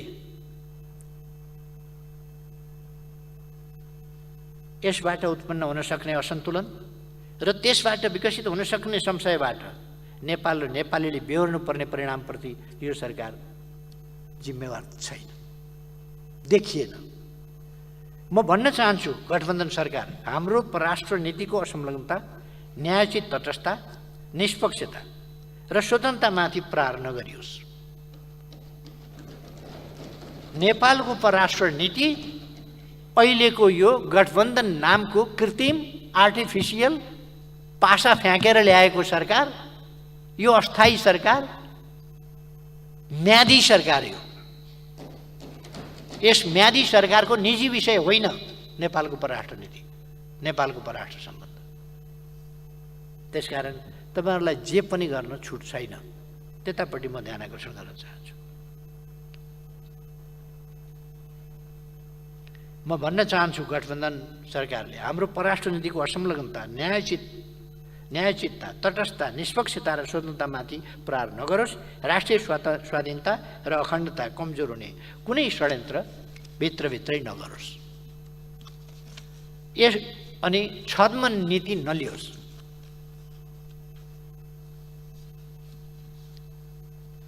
एकातिर हामी एक चिन नीतिमा नेपाल छ भन्छौँ। सम्माननीय प्रधानमन्त्रीज्यू, मैले उठाएका प्रश्नहरूको यहाँको जवाफ आउनुपर्छ। नेपाल एक चिन नीतिमा छ कि छैन? नेपाल हाम्रा छिमेकीहरूसँग छद्म मुखले एउटा कुरो व्यवहारमा अर्को कुरो होइन, वास्तविक अर्थमा ट्रान्सपरेन्ट ढङ्गले सन्तुलित, एकअर्कामा नखेल्ने, एउटा कार्ड अर्काको विरुद्ध प्रयोग नगर्ने र आफ्नो भूमि प्रयोग गर्न नदिने यस नीतिमा अडिग छ कि छैन? र वास्तवमा हामी हाम्रो परराष्ट्र नीतिको सम्बन्धमा म जवाफको क्रममा यो नीति कार्यक्रममा त लुते कस्तो कहाँसम्म सीमा छ भन्ने पनि थाहा छैन, के हो विषय, के हो कुरो, के हो समस्या, के हो पनि थाहा छैन, बोल्न सकेका छैन। यस्तो छ। कमसेकम सम्माननीय प्रधानमन्त्रीज्यूबाट जवाफमा यो स्पष्टता साथ आओस् र यस गरिमामय सदनलाई स्पष्ट शब्दमा जवाफ चाहियो। सभामुख महोदय, काङ्ग्रेसको शासन, शस्त्र द्वन्द्व, भूकम्प र नाकाबन्दीबाट आक्रान्त अर्थव्यवस्थालाई नेकपा एमालेका सरकारका नीतिहरूले केही उत्साहजनक उपलब्धिसहित सबलीकृत गर्दै थिए। अहिले यो गठबन्धनी सरकारले अर्थतन्त्रलाई तहस नहस बनाएको छ, यो दुनियाँलाई थाहा छ। मूल्य वृद्धि अकासिएको छ, बेरोजगारी बढेको छ, व्यापार घाटा चुलिएको छ, वैदेशिक मुद्राको सञ्चिति अर्थतन्त्रलाई धरापमा पार्ने, औषधि तथा स्वास्थ्य उपकरण, खाद्यान्न, निर्माण सामग्री, शैक्षिक सामग्री लगायतका अत्यावश्यक सामग्रीहरूको आयातमा गम्भीर प्रतिकूल असर पर्ने गरी कम भएको छ। यस गठबन्धनी सरकारले अर्थतन्त्रलाई सङ्कटापन्न बनाएको छ। अर्थतन्त्र सञ्चालनका सम्बन्धमा गठबन्धन सरकारको अराजक व्यवहारको कारणले मौद्रिक तरलताको समस्याले गम्भीर रूप लिएको छ। लगानीको क्षेत्र समस्याग्रस्त भएको छ। बचतको स्थिति यस्तो छ कि विकास निर्माणका कामको ठेक्का लिएका ठेकेदारहरूले काम सम्पन्न गरेर भुक्तानी माग्न आउँदा भुक्तानी दिन सक्ने अवस्था छैन। राष्ट्रिय बचत र वैदेशिक मुद्राको सञ्चितिको गलत, असन्तुलित र गैर जिम्मेवार प्रयोग गर्नुका साथै वैदेशिक ऋणको अपचलन गरेर अर्थतन्त्रमा अहिले देखिएको लाज ढाक्ने प्रयास गरेको छ। यो गठबन्धनी सरकारले अर्थतन्त्रका समस्या सम्बोधन गर्नका लागि कुनै ठोस नीति कार्यक्रम देखेको छैन र मुलुकलाई गम्भीर आर्थिक सङ्कट हुँदै असफलतातर्फ धकेल्दैछ।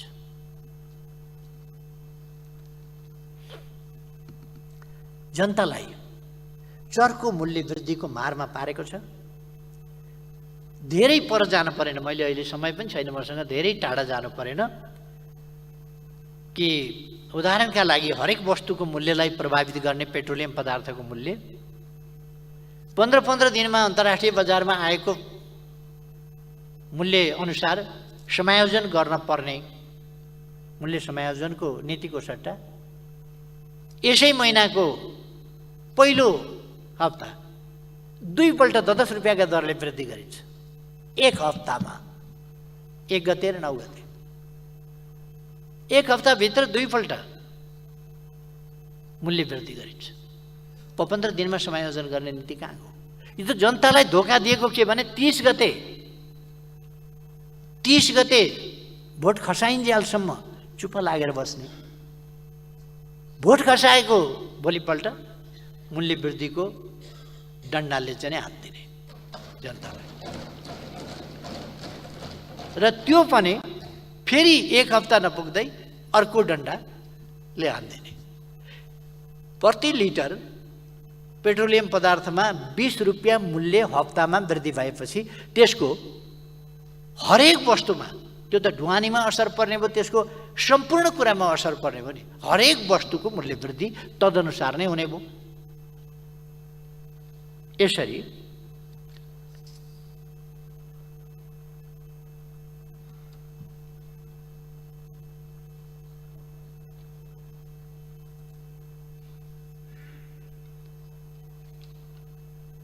यो मूल्य वृद्धिको प्रवृत्ति चाहिँ अभूतपूर्व रहेको छ।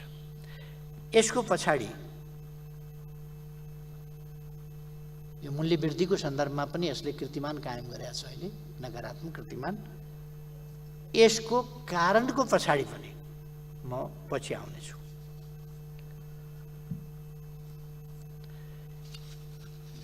अर्को सभामुख महोदय तथ्याङ्कहरू पनि गलत भ्रामक तथ्याङ्कहरू प्रस्तुत गरेका छ। प्रस्तुत नीति कार्यक्रमको बुँदा नम्बर 9 मा असहज परिस्थितिका बावजुद यस वर्षको प्रथम 10 महिनासम्ममा थप 638 मेगावाट विद्युत उत्पादन भएको छ भनेको छ। कुन आयोजनाबाट? 38 रुपियाँ प्रति युनिट किनेर नेपाली जनताको ढाड सेकाएको कुरा के यही हो? 638 मेगावाट विद्युत। फेरि मैले यो वर्षको पहिलो 10 महिना भनेको त कहिल्यै पनि यस्तो टर्मिनोलोजी मैले सुनेको पनि थिइनँ।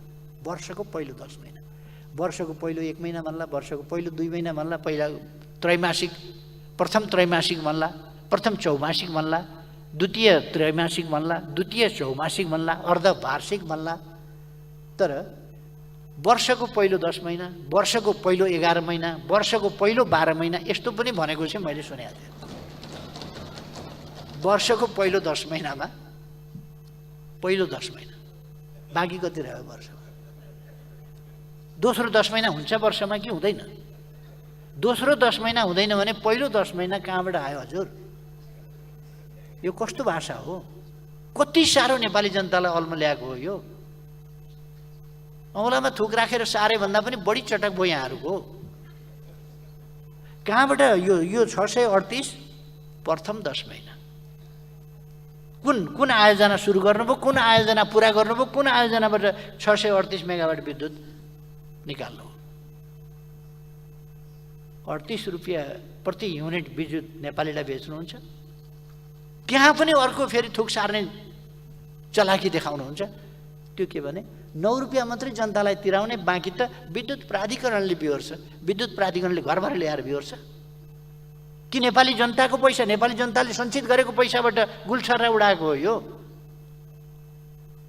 अनि जनताले तिर्नु पर्दैन अरे, कहाँबाट जनताले तिर्नु नपरेर कहाँबाट ल्याएको पैसा त्यो बताइदिनुहोस् त। सधैँका लागि होइन, यो केही समयका लागि। सधैँका लागि त तपाईँहरूलाई फालेर भए पनि, अर्को सरकार बनाएर भए पनि लोड सेडिङ त अन्त्य गरिन्छ नि, बिजुली त निकालिन्छ नि। कहाँको सधैँका कुरा गरिराख्या? सधैँका लागि होइन है यो। अरे सधैँका लागि तपाईँहरूले के गर्न पाउनुहुन्छ? सधैँका लागि यो केही पनि होइन।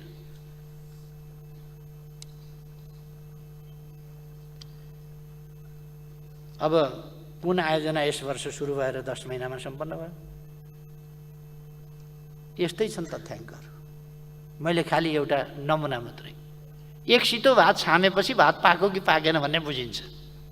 यही तथ्याङ्कले प्रथम 10 मासिक बढी बुझियो नि, दोस्रो 10 मासिक।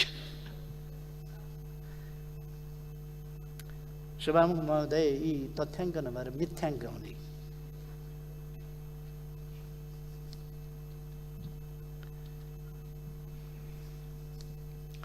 यिनीहरूको कुनै बेस लाइन पनि छैन, कुनै कम्प्लिसन पिरियड पनि छैन, के पनि छैन। यो एकदम हावा कुराहरू नीति कार्यक्रम जस्तो गहन दस्तावेज, सरकारको नीति कार्यक्रम, सम्मानित राष्ट्रपतिज्यूबाट प्रस्तुत गर्ने नीति कार्यक्रम यस्ता दस्तावेज ल्याइहाल्छ।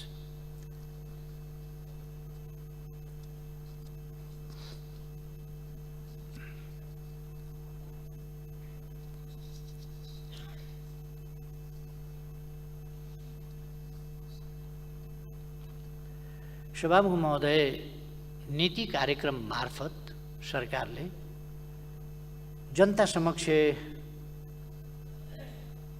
आफ्नो राष्ट्रिय सङ्कल्प राख्छ।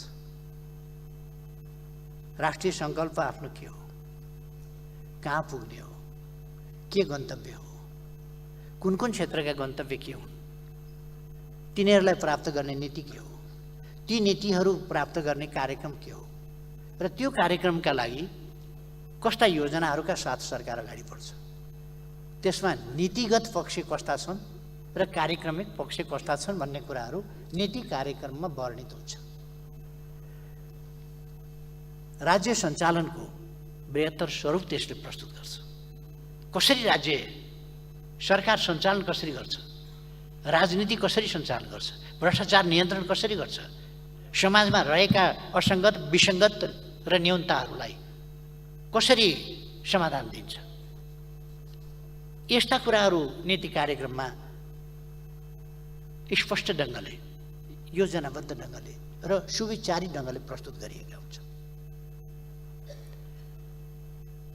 सरकार के हो भन्ने सरकारको चरित्र त्यसमा प्रतिबिम्बित गर्छ, आफ्ना गन्तव्यहरू देखाउँछ।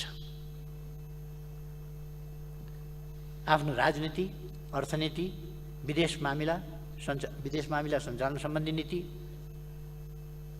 विकास निर्माण सम्बन्धी नीति, सुशासन सम्बन्धी नीति, सामाजिक न्याय समानता सम्बन्धी नीति, लोक कल्याण सम्बन्धी नीति, जनतालाई पुर्याउने सेवा सुविधा सम्बन्धी नीति र सामाजिक परिवर्तन र रूपान्तरण कहाँनेरि पुगेको छ, अब कहाँ पुर्याउँछ भन्ने कुराहरू नीति कार्यक्रमले ती कुराहरू वेस्टेज गर्छ।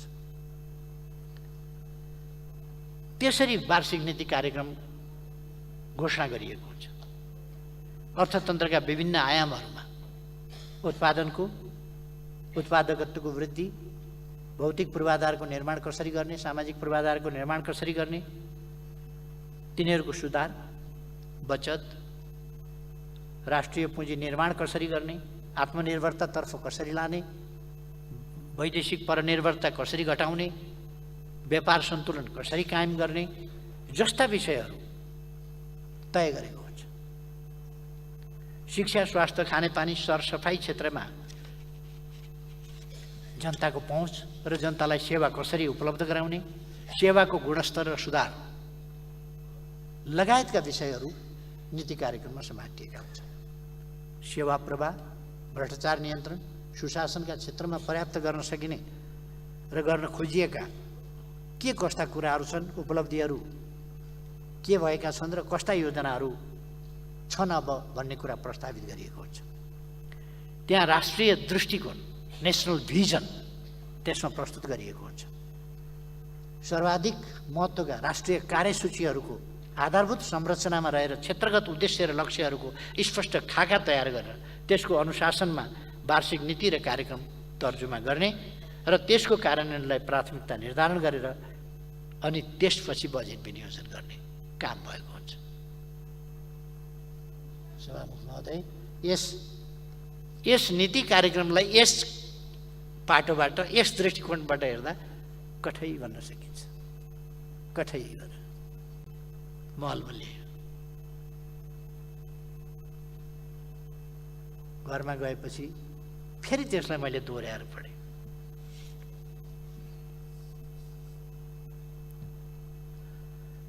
हाम्रा पूर्व पश्चिम राजमार्गहरू, रणनीतिक राजमार्गहरू, उत्तर दक्षिणका करिडोर राजमार्गहरूलाई 4 लेनमा विस्तार गर्ने, आधुनिक डिजाइनका सुरुङ मार्गहरू निर्माण गर्ने, सबै स्थानीय तहका सदरमुकाम र वडा केन्द्रसम्म पक्की सडक निर्माण गर्ने नीति तथा कार्यक्रम एमालेको सरकारले अघि सार्दा असम्भव, दिवा स्वप्न र उल्टो विकासका नीति बनिएको थियो हिजो।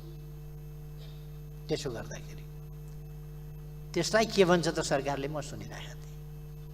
र मैले थप पढेँ पनि। पूर्व पश्चिम विद्युतीय रेलमार्ग, उत्तर दक्षिण रेलमार्ग, छिमेकी मित्र राष्ट्र भारत र चीनसँग सामुद्रिक बन्दरगाह प्रयोग गरी समुद्रमा राष्ट्रिय ध्वजाबाहेक पानी जहाज सञ्चालन गर्ने, अन्तरिक्षमा आफ्नो सेटेलाइट स्थापना गर्ने, आफ्नै सेक्युरिटी प्रिन्टिङ प्रेस स्थापना गर्ने नीति तथा कार्यक्रम घोषणा गर्दा त अब यो एमाले सरकारले देशलाई सिद्ध्याउने भयो भनेर फर्कमान भएको पनि सुनेको थिएँ मैले। के किन ल्याउँछ होला, नयाँ आकाशबाट जुन तारै खसाउँछ होला यसपल्ट भन्ने लागेको थियो। प्रत्येक स्थानीय तहमा 5 देखि 15 शय्यासम्मको आधारभूत अस्पताल, जिल्ला अस्पतालहरूलाई 25 देखि 50 शय्यासम्मको अस्पताल र अञ्चल अस्पताललाई 200 शय्याको जनरल अस्पतालमा स्तरोन्नति गर्ने, केन्द्रीय अस्पतालहरूलाई 500 शय्याको विशेषज्ञ अस्पतालका रूपमा विकास गर्ने कार्यक्रम कार्यान्वयन गर्दा चर्को विरोध गरेको सुनेको थिएँ मैले। नेपाली काङ्ग्रेसले यी सबै कार्यक्रमहरू नेपाली काङ्ग्रेसको नीतिमा अनावश्यक देवा सपना उल्टो विकास हुने भएकाले नेकपा एमाले सरकारले सुरु गरेका यी सम्पूर्ण नीति तथा कार्यक्रमहरू खारेज गरिएका छन् भन्ने घोषणा गर्ला भन्ने मैले सोचेको थिएँ। नयाँ ल्याउला भन्ने सोचेको थिएँ। यातायातका लागि डोको नाम्लो डोलीको व्यवस्था गरिनेछ भन्ला भन्ने सोचेको थिएँ। सामान ढुवानीका लागि भरियाहरूको प्रबन्ध, खच्चरहरूको प्रबन्ध व्यापक रूपमा हुनेछ भन्ने, आर्थिक स्रोत साधनले सम्भव भएमा सामान ढुवानीका लागि खच्चर व्यवसायलाई प्रवर्धन गरिनेछ भन्ने पक्कै आउला सोचेको थिएँ।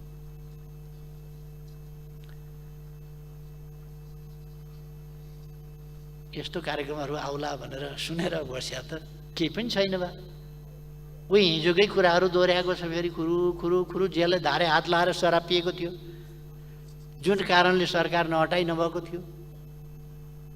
तिनै कुराहरू फेरि खुरुखुरु ल्याएको छ।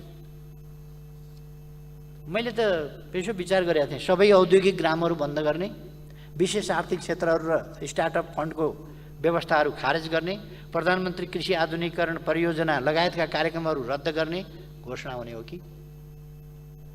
व्यग्रतापूर्वक म सुन्दै थिएँ, पछि पढेँ पनि। समृद्ध नेपाल र सुखी नेपालीको राष्ट्रिय आकांक्षा पूरा गर्नका लागि हामीले सुरु गरेका स्वास्थ्य बिमा कार्यक्रम, सामाजिक सुरक्षा कार्यक्रम, तराई मधेस समृद्धि कार्यक्रम, सघन शहरी विकास कार्यक्रम, प्रधानमन्त्री रोजगार कार्यक्रम, राष्ट्रपति शैक्षिक सुधार कार्यक्रम बन्द गरिने हो कि। ध्यानपूर्वक पढ्दै थिएँ। पढिसक्दा म आश्चर्यमा परेँ। समृद्ध नेपाल सुखी नेपाली भन्ने राष्ट्रिय आकांक्षालाई निरन्तरता दिने त तपाईँहरूको हुती छैन, त्यो तपाईँहरूसँग आँटै छैन। कहाँ समृद्ध नेपाल, कहाँ सुखी नेपाली, यस गठबन्धनले बनाउने कल्पनै गर्न नसक्ने कुरा हटाउनु भएछ। त्यो राम्रो भयो, किनभने तपाईँहरूको बुताकै कुरा होइन, त्यो नराखेको पनि ठिक छ, किन डाँट्नु। एउटा कुरा चाहिँ नि तपाईँहरूले नडाँटेकै जस्तो देखियो।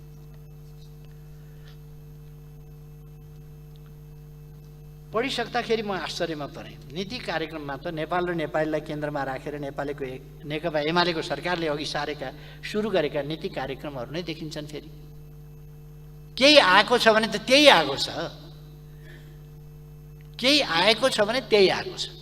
एमालेले अगाडि सारेका कुरा तिनै छन् जसलाई काङ्ग्रेसले यसै सम्मानित सदनमा मात्र होइन देशव्यापी प्लेटफर्महरूमा समेत चर्को विरोध गर्थ्यो।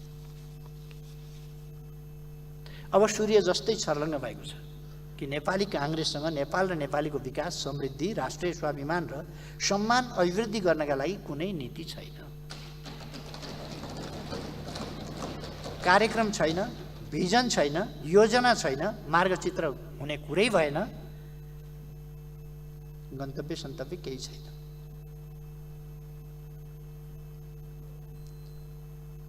यति मात्र होइन, काङ्ग्रेससँग नेकपा एमाले अघि बढाएका नीति तथा कार्यक्रमहरूलाई हटाउने आँट पनि छैन। फेरि विरोध गरिन्जाल गर्ने तर हटाउने आँट पनि छैन। संशोधन गरेर हटाउन सक्नुहुन्छ भने हटाइदिए हुन्छ। छ केवल नियत के भने जालझेल षड्यन्त्र गरेर सत्ता भोग गर्ने। नेपाली काङ्ग्रेससँग सत्ताभोग केन्द्रित नियतको नीति बाहेक देश र जनताका लागि कुनै नीति र कार्यक्रम छैन। नीति सत्तामा पुग्ने, कार्यक्रम सत्ता टिकाउने।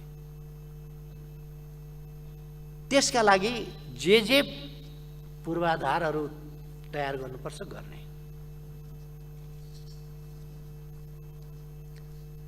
यस नीति कार्यक्रमले त्यही प्रमाणित गरेको छ।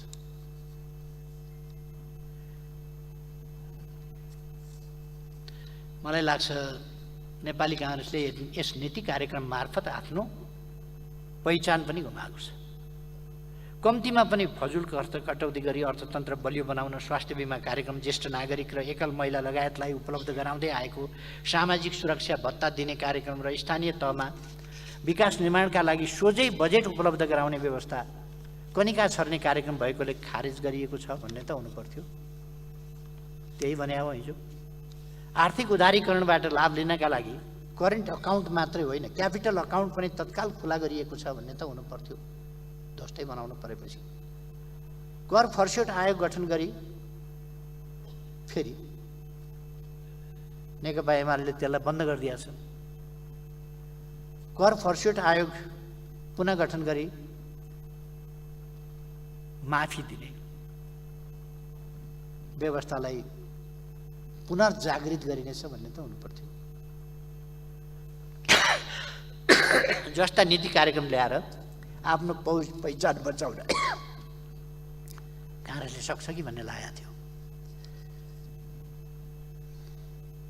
तर अब कङ्ग्रेसले आफ्नो सत्ता स्वार्थ टिकाउनका लागि आफूलाई सत्ता स्वार्थको किलोमा बाँधेर आफूलाई नै अरू पार्टीमा खोज्न थालेको छ। अन्य दलको अनुहारमा आफ्नो अनुहार हेर्न थालेको छ नेपाली काङ्ग्रेसले। अब काङ्ग्रेसको देश र जनताका हितका लागि आफ्नो सिद्धान्त नीति कार्यक्रम केही पनि रहेन। यस नीति कार्यक्रमले त्यही भन्छ।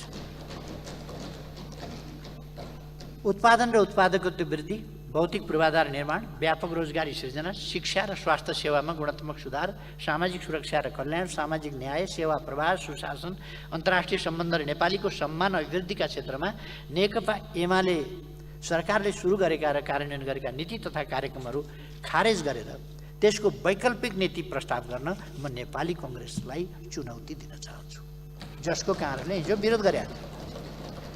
छद्म ढङ्गले होइन, खुलेआम ढङ्गले आउनु पर्यो। सभामुख महोदय, अन्य राजनीतिक दलहरूका सिद्धान्त, नीति, कार्यक्रम र एजेन्डाहरूको सुरुमा चर्को विरोध गर्ने, प्रतिवाद गर्ने, अस्वीकार गर्ने, पछि केही समयको बिचमा मौका छोपेर तिनै सिद्धान्त, नीति, कार्यक्रम र एजेन्डाबाट लाभ लिने, आफू गलत गर्ने अनि आफ्ना गलत कार्यहरू उल्टै तिनै राजनीतिक दलहरूलाई लगाएर व्यापक कुप्रचार गर्ने, उचित अनुचित सहारा लिएर सत्ता भोगका लागि अनुकूल इकोसिस्टम तयार गर्ने नेपाली काङ्ग्रेसको खानदानी सिद्धान्त हो। रणनीति हो, कार्यनीति हो, कार्यक्रम हो। अर्काको एजेन्डालाई थाहा नपाए जस्तो गरेर उपयोग गर्ने विशिष्ट क्षमता काङ्ग्रेसमै छ। अर्काको गुणमा अन्डा पारेर चल्ला कोरल्न काङ्ग्रेस पोख्त छ। पटक पटक यो हाम्रो इतिहासको हार्ड रियालिटी हुन्छ नि, हार्ड रियालिटी हो। 2007 सालमा राजा राणाको बिचमा कतै सम्झौता गरेर राजालाई प्रजातन्त्रको पिता, राष्ट्रको पिता र राणालाई प्रधानमन्त्री मानेर मन्त्री पद खाने, जनताको छोराछोरी नै प्रधानमन्त्री हुनुपर्छ भनी माग गर्ने, नेपाल कम्युनिस्ट पार्टीमाथि प्रतिबन्ध लगाउने र नेता कार्यकर्तालाई गोली ठोक्ने, टाउको काट्ने अनि प्रजातन्त्रको हिमायती र सूत्रधार नेपाली काङ्ग्रेस नै हो भन्ने नीति नेपाली काङ्ग्रेसले भन्ने गरेकै हो।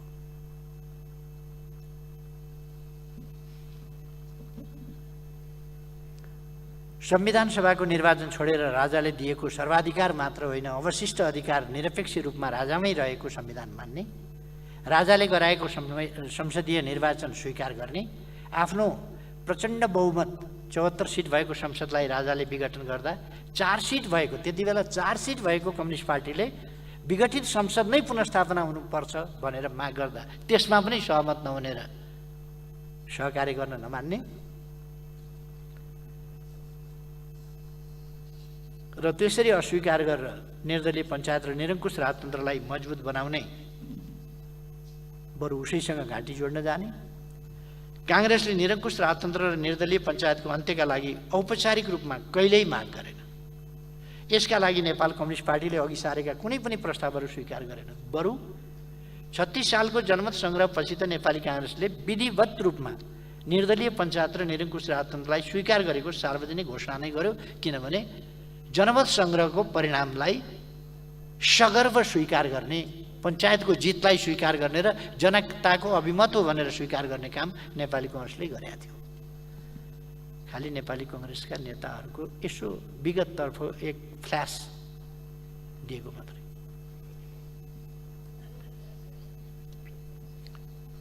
अनि नेपाली कङ्ग्रेसले आफूलाई बहुदलीय संसदीय व्यवस्थाको आमा भन्न चाहिँ छोड्दैन, फेरि आमा नै भन्छ आफूलाई।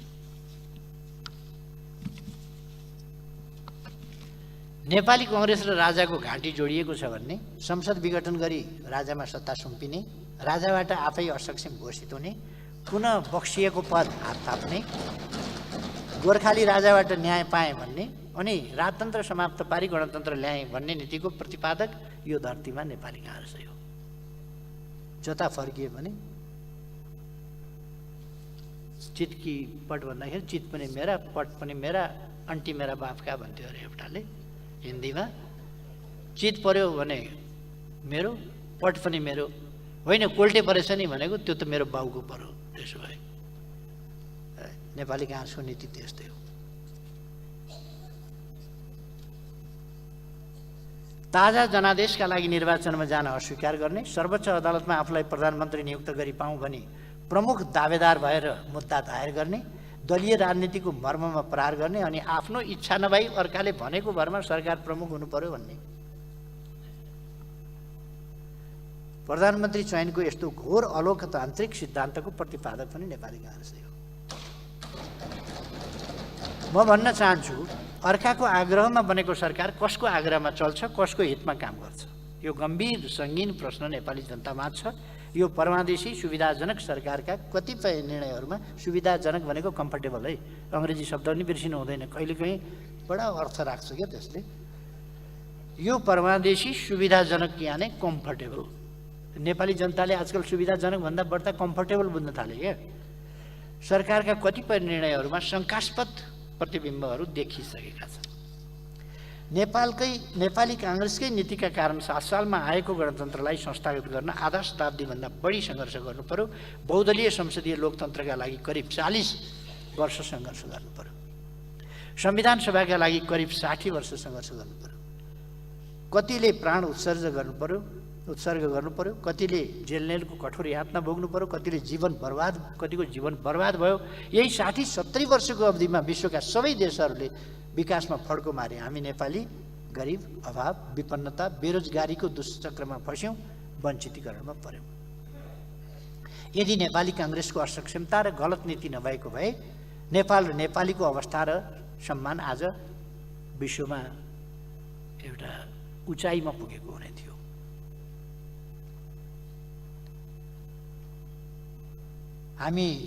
हाम्रो देश समृद्ध भइसक्थ्यो, हामी सुखी भइसक्थ्यौँ।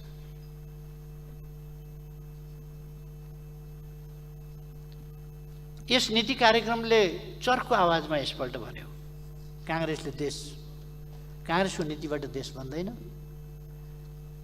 जनताले सुख पाउँदैनन्, काङ्ग्रेसले यस्ता काम गर्न सक्दैन। यसपल्टको नीति कार्यक्रमले झन् बढी चर्को ढङ्गले भन्यो, काङ्ग्रेसले देश र जनतालाई पटक पटक अँध्यारो सुरुङमा हालेको छ। यदि नेपाली काङ्ग्रेसको यस्तै नीति रहिरहने हो भने नेपाल र नेपालीले अरू धेरै दुःख पाउने अवस्थाबाट गुज्रिनु पर्नेछ। सभामुख महोदय, सेवा प्रवाह, भ्रष्टाचार नियन्त्रण र सुशासन प्रबन्धमा यो गठबन्धन सरकार दिशाविहीन र अराजक देखिएको छ। काङ्ग्रेस रुल अफ ल होइन, rule of Congress, rule of स्वेच्छाचारिता, रुल अफ स्वार्थको नीतिबाट चलेको छ। भेस्टेड इन्ट्रेस्ट अफ कोलिसनबाट चलेको छ। काङ्ग्रेस र गठबन्धनलाई कानुनी व्यवस्था लागू हुँदैन, योग्यता प्रणाली मान्नु पर्दैन, काङ्ग्रेसले भनेको मात्रै मान्नुपर्छ, नत्र राष्ट्रबङ्कको गभर्नर निलम्बनमा पर्छन्। न्यायपालिकामाथि पटक पटक महाभियोगको दण्डा वर्षाइन्छ। प्रहरी प्रशासनमा बर्खास्तगी सुरु हुन्छ, बेथिति सुरु हुन्छ। जिम्मेवारी र वृत्ति विकासमा थिति ध्वस्त बनाइन्छ। यो परमादेशबाट बनेको सरकारको यो क्रियाकलापको ट्रेलर मात्रै हो।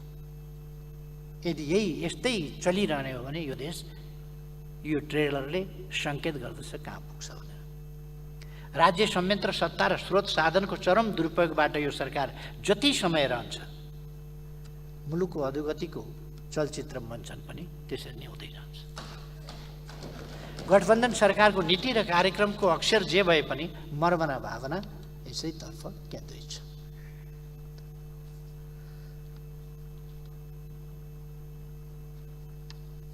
चुर्लुममा डुबेर भ्रष्टाचार आफू गर्ने तर भ्रष्टाचारको लान्छना अन्यलाई लगाउने, भ्रष्टाचार गर्ने अनुकूल वातावरण बनाउन काङ्ग्रेस सफल देखिन्छ। बडा चर्चा गरे सुनिन्छ वाइड बडी काण्ड। छानबिन गर्नुहोस् न वाइड बडी काण्ड। कसले सम्झौता गर्यो, कसले भुक्तानी गर्यो, कसले भुक्तानीको सुरु गर्यो, अन्तिम किस्ता त जो भए पनि दिनु पर्ला नि त। 33 किलो सुनकाण्ड अगाडि भइसकेको सुनकाण्डको मैले छानबिन गराएको हुँ। त्यसकारण 33 किलो सुनकाण्ड बडा चर्चा। उल्टै अघिल्लो सरकारको समयमा भएका सुनकाण्डहरूका पाल टालिएपछि र सुनका भरियाहरू र सुनका कारोबारीहरू गिरफ्तार हुन थालेपछि अनि बालुवाटार जग्गा काण्ड यस्तै काण्डहरूका चाङमा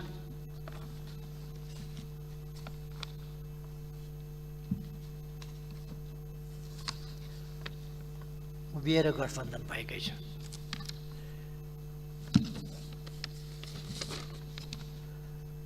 तिथि मिति नाम थर ठेगाना र अभिलेखबाट कसले के गरेको भन्ने भइहाल्छ। को कसको निर्णयबाट कहिले के भएको छ त्यसको हिसाब किताब लेखाजोखा गर्ने समय आउला नै। धेरै समय लाग्दैन, जनताले हिसाब खोज्नेछ। एक दिन सबै हिसाब राज्यलाई बुझाउनुपर्छ, त्यो मेरो विश्वास छ। म चुनौती दिएर भन्न चाहन्छु, म माथि पनि थुप्रै लान्छना छन्, लान्छना लगाइएको छ बलजफ्ती। अस्ति एउटा टेलिभिजन अन्तर्वार्तामा एउटा पत्रकारले सोध्दै गरे, मैले देखेँ केपी ओलीसँग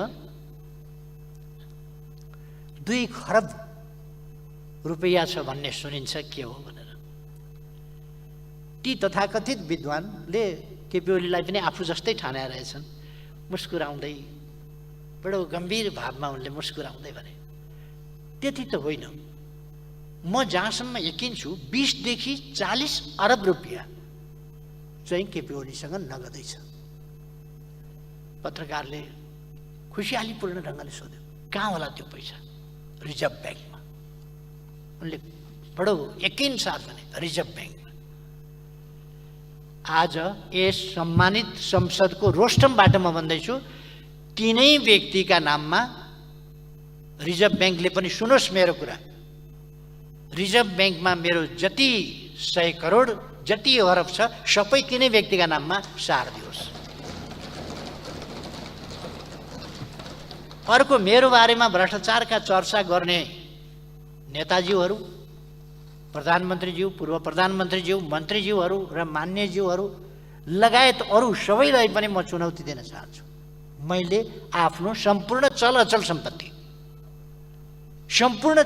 सम्पत्ति राज्यको नाममा गरिदिएको छु। मैले के राज्यका नाममा सम्पत्ति ल्याइदिनका लागि, आफ्नो सम्पत्ति राज्यका नाममा गरिदिनका लागि भ्रष्टाचार गर्नुपर्ने कि केका लागि भ्रष्टाचार गर्नुपर्ने? मैले मेरो र मेरो श्रीमतीका नामको सम्पूर्ण चल अचल सम्पत्ति राज्यका नाममा गरेको छु। म माथि औँलो ठड्याउन भन्दा अगाडि कुनै महानुभाव निस्किनुहोस् न राज्यका नाममा सम्पत्ति हस्तान्तरण गर्ने। हस्तान्तरण गर्ने कोही निस्किनुहोस् न। मैले केपी ओलीलाई मुखभरिको जवाफ दिने भए पनि गर्नुहोस् त घोषणा, ल यही संसदबाट गर्नुहोस् त सुरवैरीहरूले। म सम्माननीय पूर्व प्रधानमन्त्रीजीहरूलाई घुमाइ फिराइकन मलाई छेडान्नुहुन्छ। म भन्न चाहन्छु, गर्नुहोस् न त तपाईँहरू पनि राष्ट्रका नाममा, ट्रस्टका नाममा दान गरिदिनुहोस्। मेरो चल अचल सम्पत्ति कहीँ पनि भएको र मैले सम्पत्तिमा लोभ गर्नुपर्ने, अर्काका नाममा राखेर अर्कालाई सम्पत्ति खुवाएर मैले आफू बदनाम हुनुपर्ने कुनै कारण छैन र म आफ्नो सम्पत्ति राज्यलाई दिने मान्छेले अर्कालाई सम्पत्ति खुवाउने कुरा आउँदैन। आफू नखानेले अर्कालाई किन खुवाउँछ?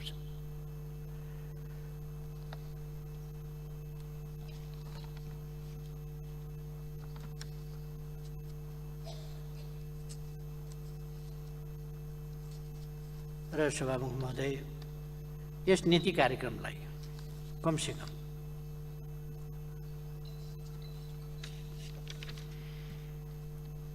नीति कार्यक्रम भनेर मान्न सकिने अवस्था छैन।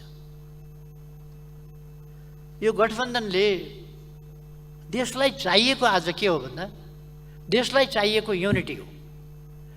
एकताबद्ध भएर एकपल्ट यस देशमा जातीय पहिचानको राजनीतिका नाममा, जातीय नाममा, क्षेत्रीय नाममा, धार्मिक नाममा, अनेक नाममा नेपाली जनतालाई परस्परमा घृणा फिजाउन खोजियो, भिडन्तमा लगाउन खोजियो, विभिन्न ढङ्गले जनतालाई विद्वेषको राजनीति गर्न सिकाइयो र देशलाई चिराचिरा पार्न खोजियो।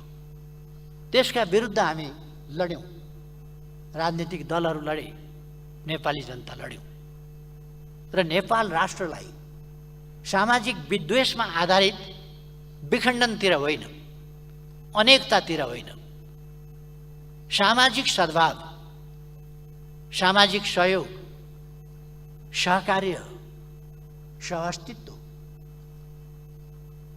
सामाजिक सद्भाव, मेल, एकता, पारस्परिक सहयोग, यसमा आधारित भएर राष्ट्रिय एकता बनाउँदै त्यस एकताले समग्र राष्ट्रिय विकास, देशमा सुशासन र विकासको बाटोबाट अगाडि जाने बाटो हामीले लियौँ। त्यस बाटोलाई अहिलेको गठबन्धन सरकार भत्काउन खोजिराखेको छ, बिगार्न खोजिराखेको छ, जो अत्यन्तै खतरनाक कुरा हो। आज आवश्यक छ हामीले रोजेको प्रणाली नै प्रतिस्पर्धात्मक बहुदलीय प्रणाली हो। त्यसकारण यहाँ बहुदल हुन्छ, प्रतिस्पर्धा हुन्छ, तर त्यो प्रतिस्पर्धा स्वस्थ प्रतिस्पर्धा हुनुपर्दछ। अस्वस्थ, घृणाको, मारामारको प्रतिस्पर्धा, प्रतिपक्ष बिनाको तपाईहरुले लोकतन्त्र खोजेको, प्रतिपक्ष बिनाको तपाईहरुले गठबन्धन खोजेको, गठबन्धन एकलौटी गठबन्धन, प्रतिपक्ष त माटो चटाइने, धुलो चटाइने, ध्वस्त पारिने, पत्तासा पारिने, बढारिने, टर्च बालेर खोज्दा नभेटिने,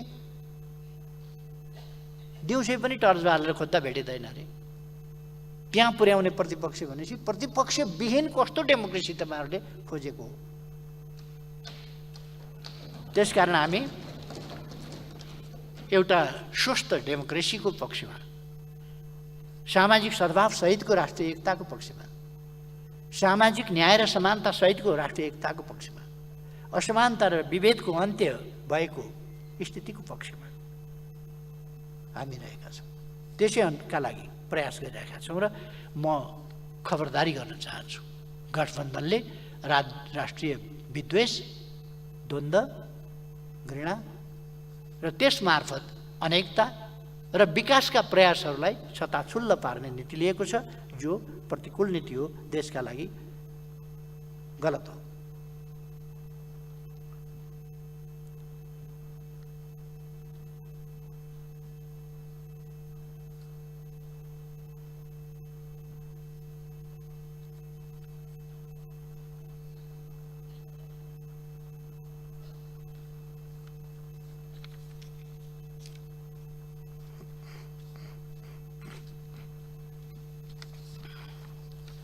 सभामुख महोदय, अलिकति म यो ठ्याक्कै नीति कार्यक्रमको पुस्तिकामा के छ यसको केही झलक मात्रै यहाँ प्रस्तुत गर्न चाहन्छु।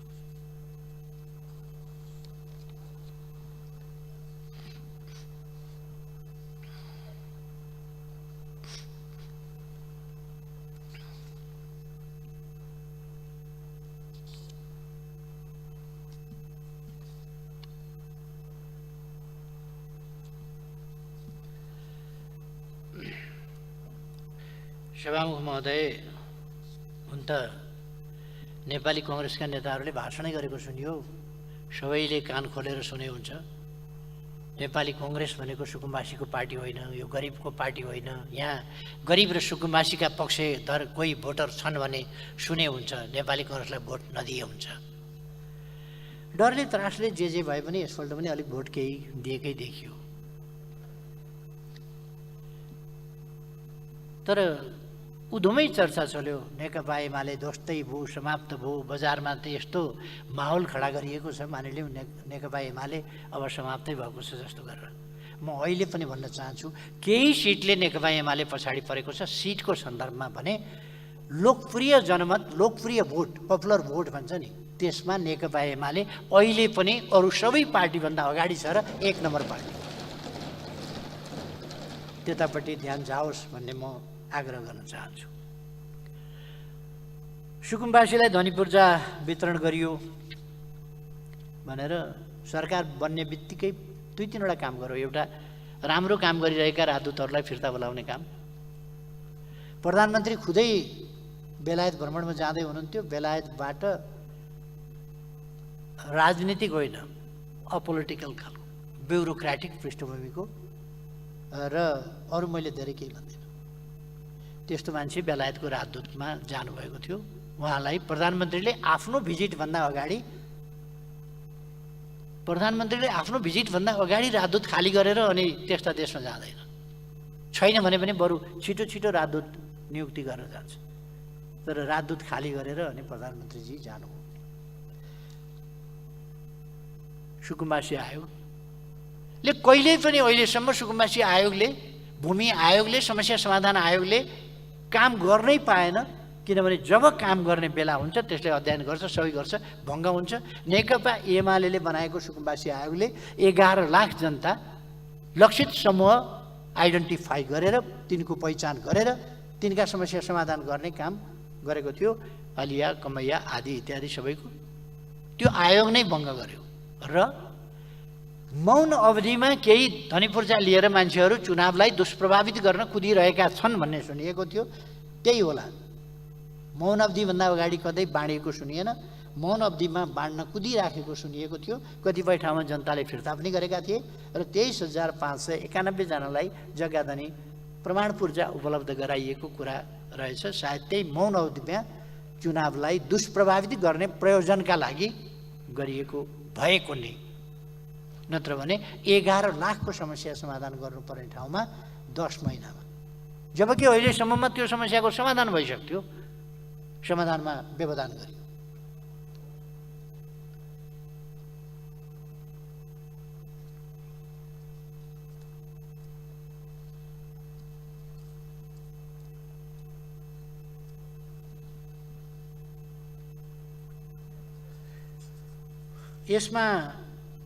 यस दस्तावेजमा धेरै मान्छेले बुद्धि एक ठाउँ लगाएको, थुपारेको देखिन्छ। किन शब्दहरू चाहिँ एकैजना मान्छेले सुरु अथवा एउटा टिमले सुरु तयार गरे जस्तो देखिँदैन। धेरै मान्छेले एउटाले एउटा शब्द राख्यो, अर्काले अर्को शब्द राख्यो, अर्काले अर्को शब्द लाग्यो। धेरै विद्वानहरूले जाने जति शब्दहरू चाहिँ यसमा थुपारेको जस्तो देखिन्छ, जसको कुनै अर्थ निस्किँदैन वाक्यमा परिणत गर्दा। शब्द संयोजन गरेर वाक्यमा त्यसलाई परिणत गर्दाखेरि त्यो वाक्य पुरा पढ्दाखेरि कसैको पनि यहाँ देख्न सकिँदैन।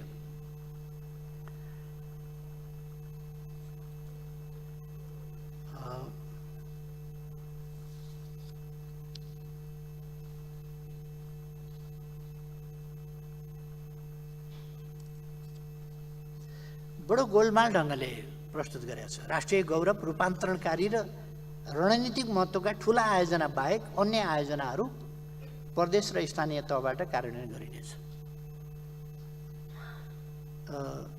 राष्ट्रिय गौरवका रूपान्तरणकारी र रणनीतिक महत्त्वका ठुला आयोजना बाहेक अरू अब केन्द्रले गर्दैन, यही हो नीति। खालि मैले प्रश्न मात्रै गरेँ।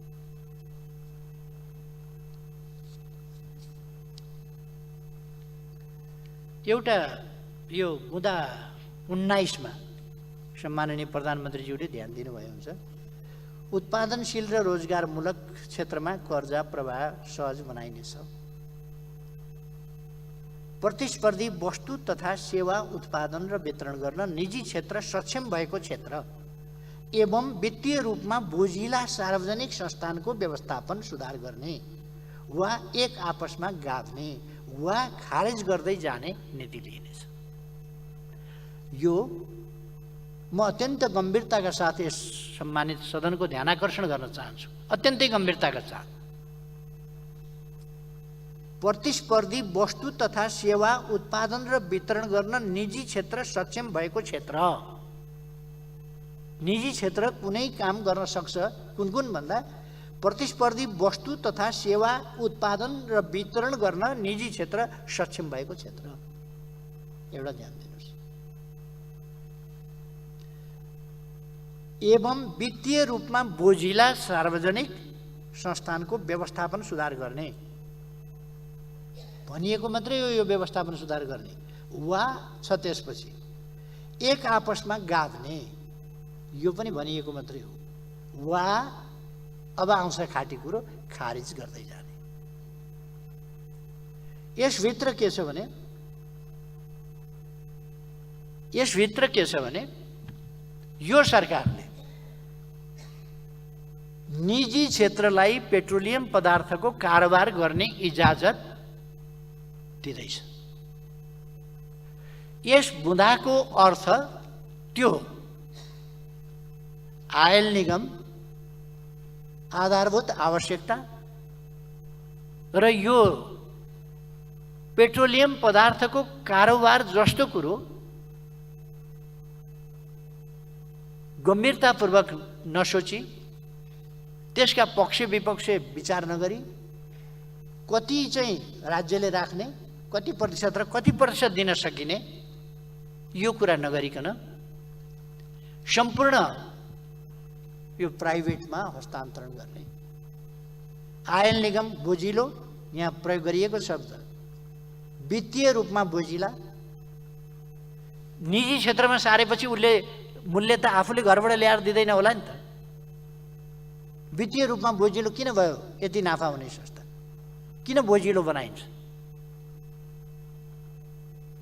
अनि सार्वजनिक संस्थानको व्यवस्थापन सुधार गर्ने, यो भनिएको मात्रै हो। म यस सम्मानित सदन समक्ष राखिराखेको छु कुरा, भनिएको मात्रै हो।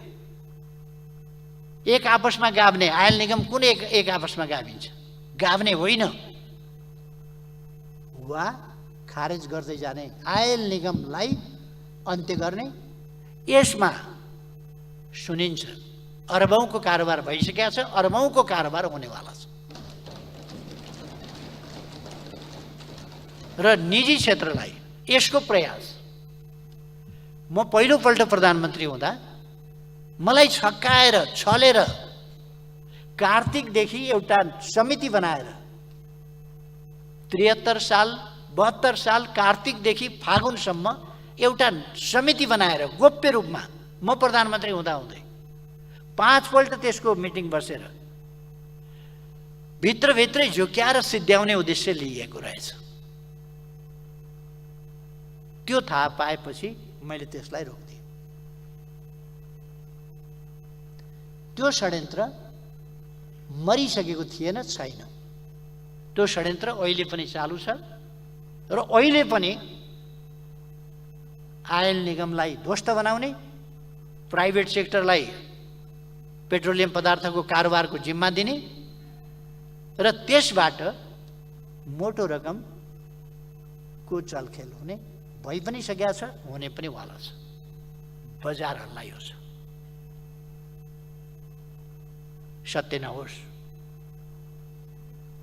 र यो यस्ता महत्त्वपूर्ण विषयहरू भोलि निजी क्षेत्रले कथम कदाचित 2 दिन स्ट्राइक गरिदियो भने के हुन्छ? र देशभित्रै हामीले मोतिहारीबाट अम्लेगञ्जसम्म ल्याउने पाइपलाइनको व्यवस्था, मेरो पछिल्लो प्रधानमन्त्रीत्व कालमै पाइपलाइनको व्यवस्था गरेर हामीले शिलान्यास पनि गर्यौं र उद्घाटन पनि गर्यौं। पाइपलाइनको व्यवस्था। अब त्यसलाई लोथरसम्म पुर्याउने काम भइरहेछ। सिलिगुडीदेखि चारालीसम्म पाइपलाइन ल्याउने अर्को योजना अगाडि बढिरहेको छ।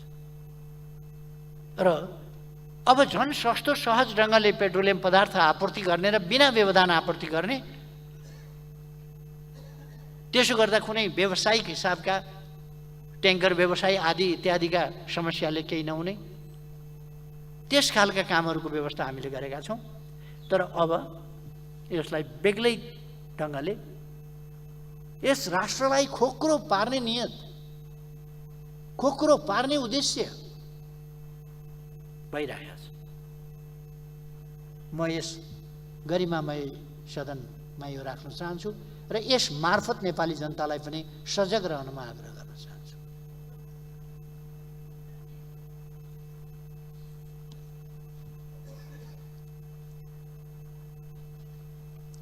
यसमा थुप्रै कुराहरू छन् त्यस्ता, तर अहिले म सबै धेरै त्यसका कुराहरूमा धेरै जान चाहन्न।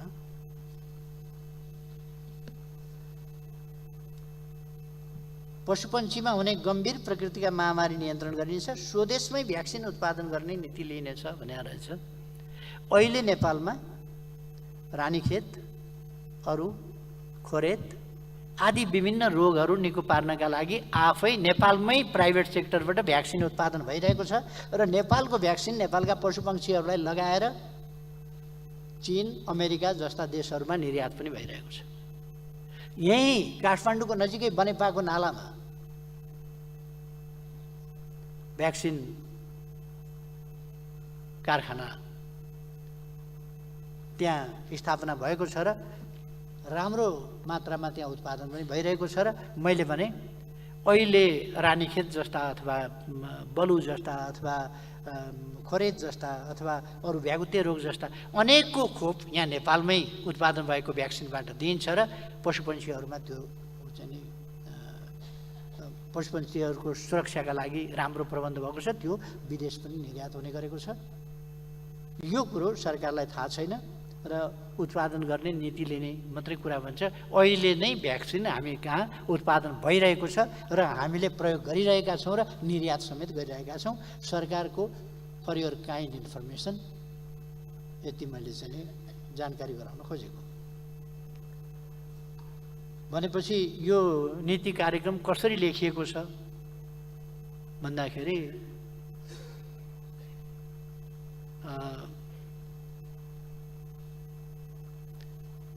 सायद प्लेटो कि अरस्तुले कसले हरेक कुरा जान्न पर्ने, हरेक कुरा जानेको जति लेख्न पर्ने गर्दा उहाँले महिलाका दाँत कति हुन्छन् आफ्नो गर्नुभएछ 32वटा, महिलाका कति हुँदो रहेछन् हेर्नु पर्यो भनेपछि उहाँले 2टा श्रीमती रहेछन्, कान्छी चाहिँ बोलाउनु भएछ। कान्छी यहाँ आइज तेरो दाँत कति रहेछ हेरौँ भनेर। उमेर पुग्या रहन्छ, दाँत त 21 वर्षदेखि 31 वर्षमा मात्रै बुद्धि बङ्गाएर पलाउँछ 4वटा दाँत चाहिँ। बुद्धि बङ्गाएर नपलाएकी श्रीमती परिछन् कान्छी चाहिँ, गन्दा 28वटा। अनि उहाँले लेखिहाल्नु भएछ 28वटा दाँत हुन्छन् महिलाका भन्नु।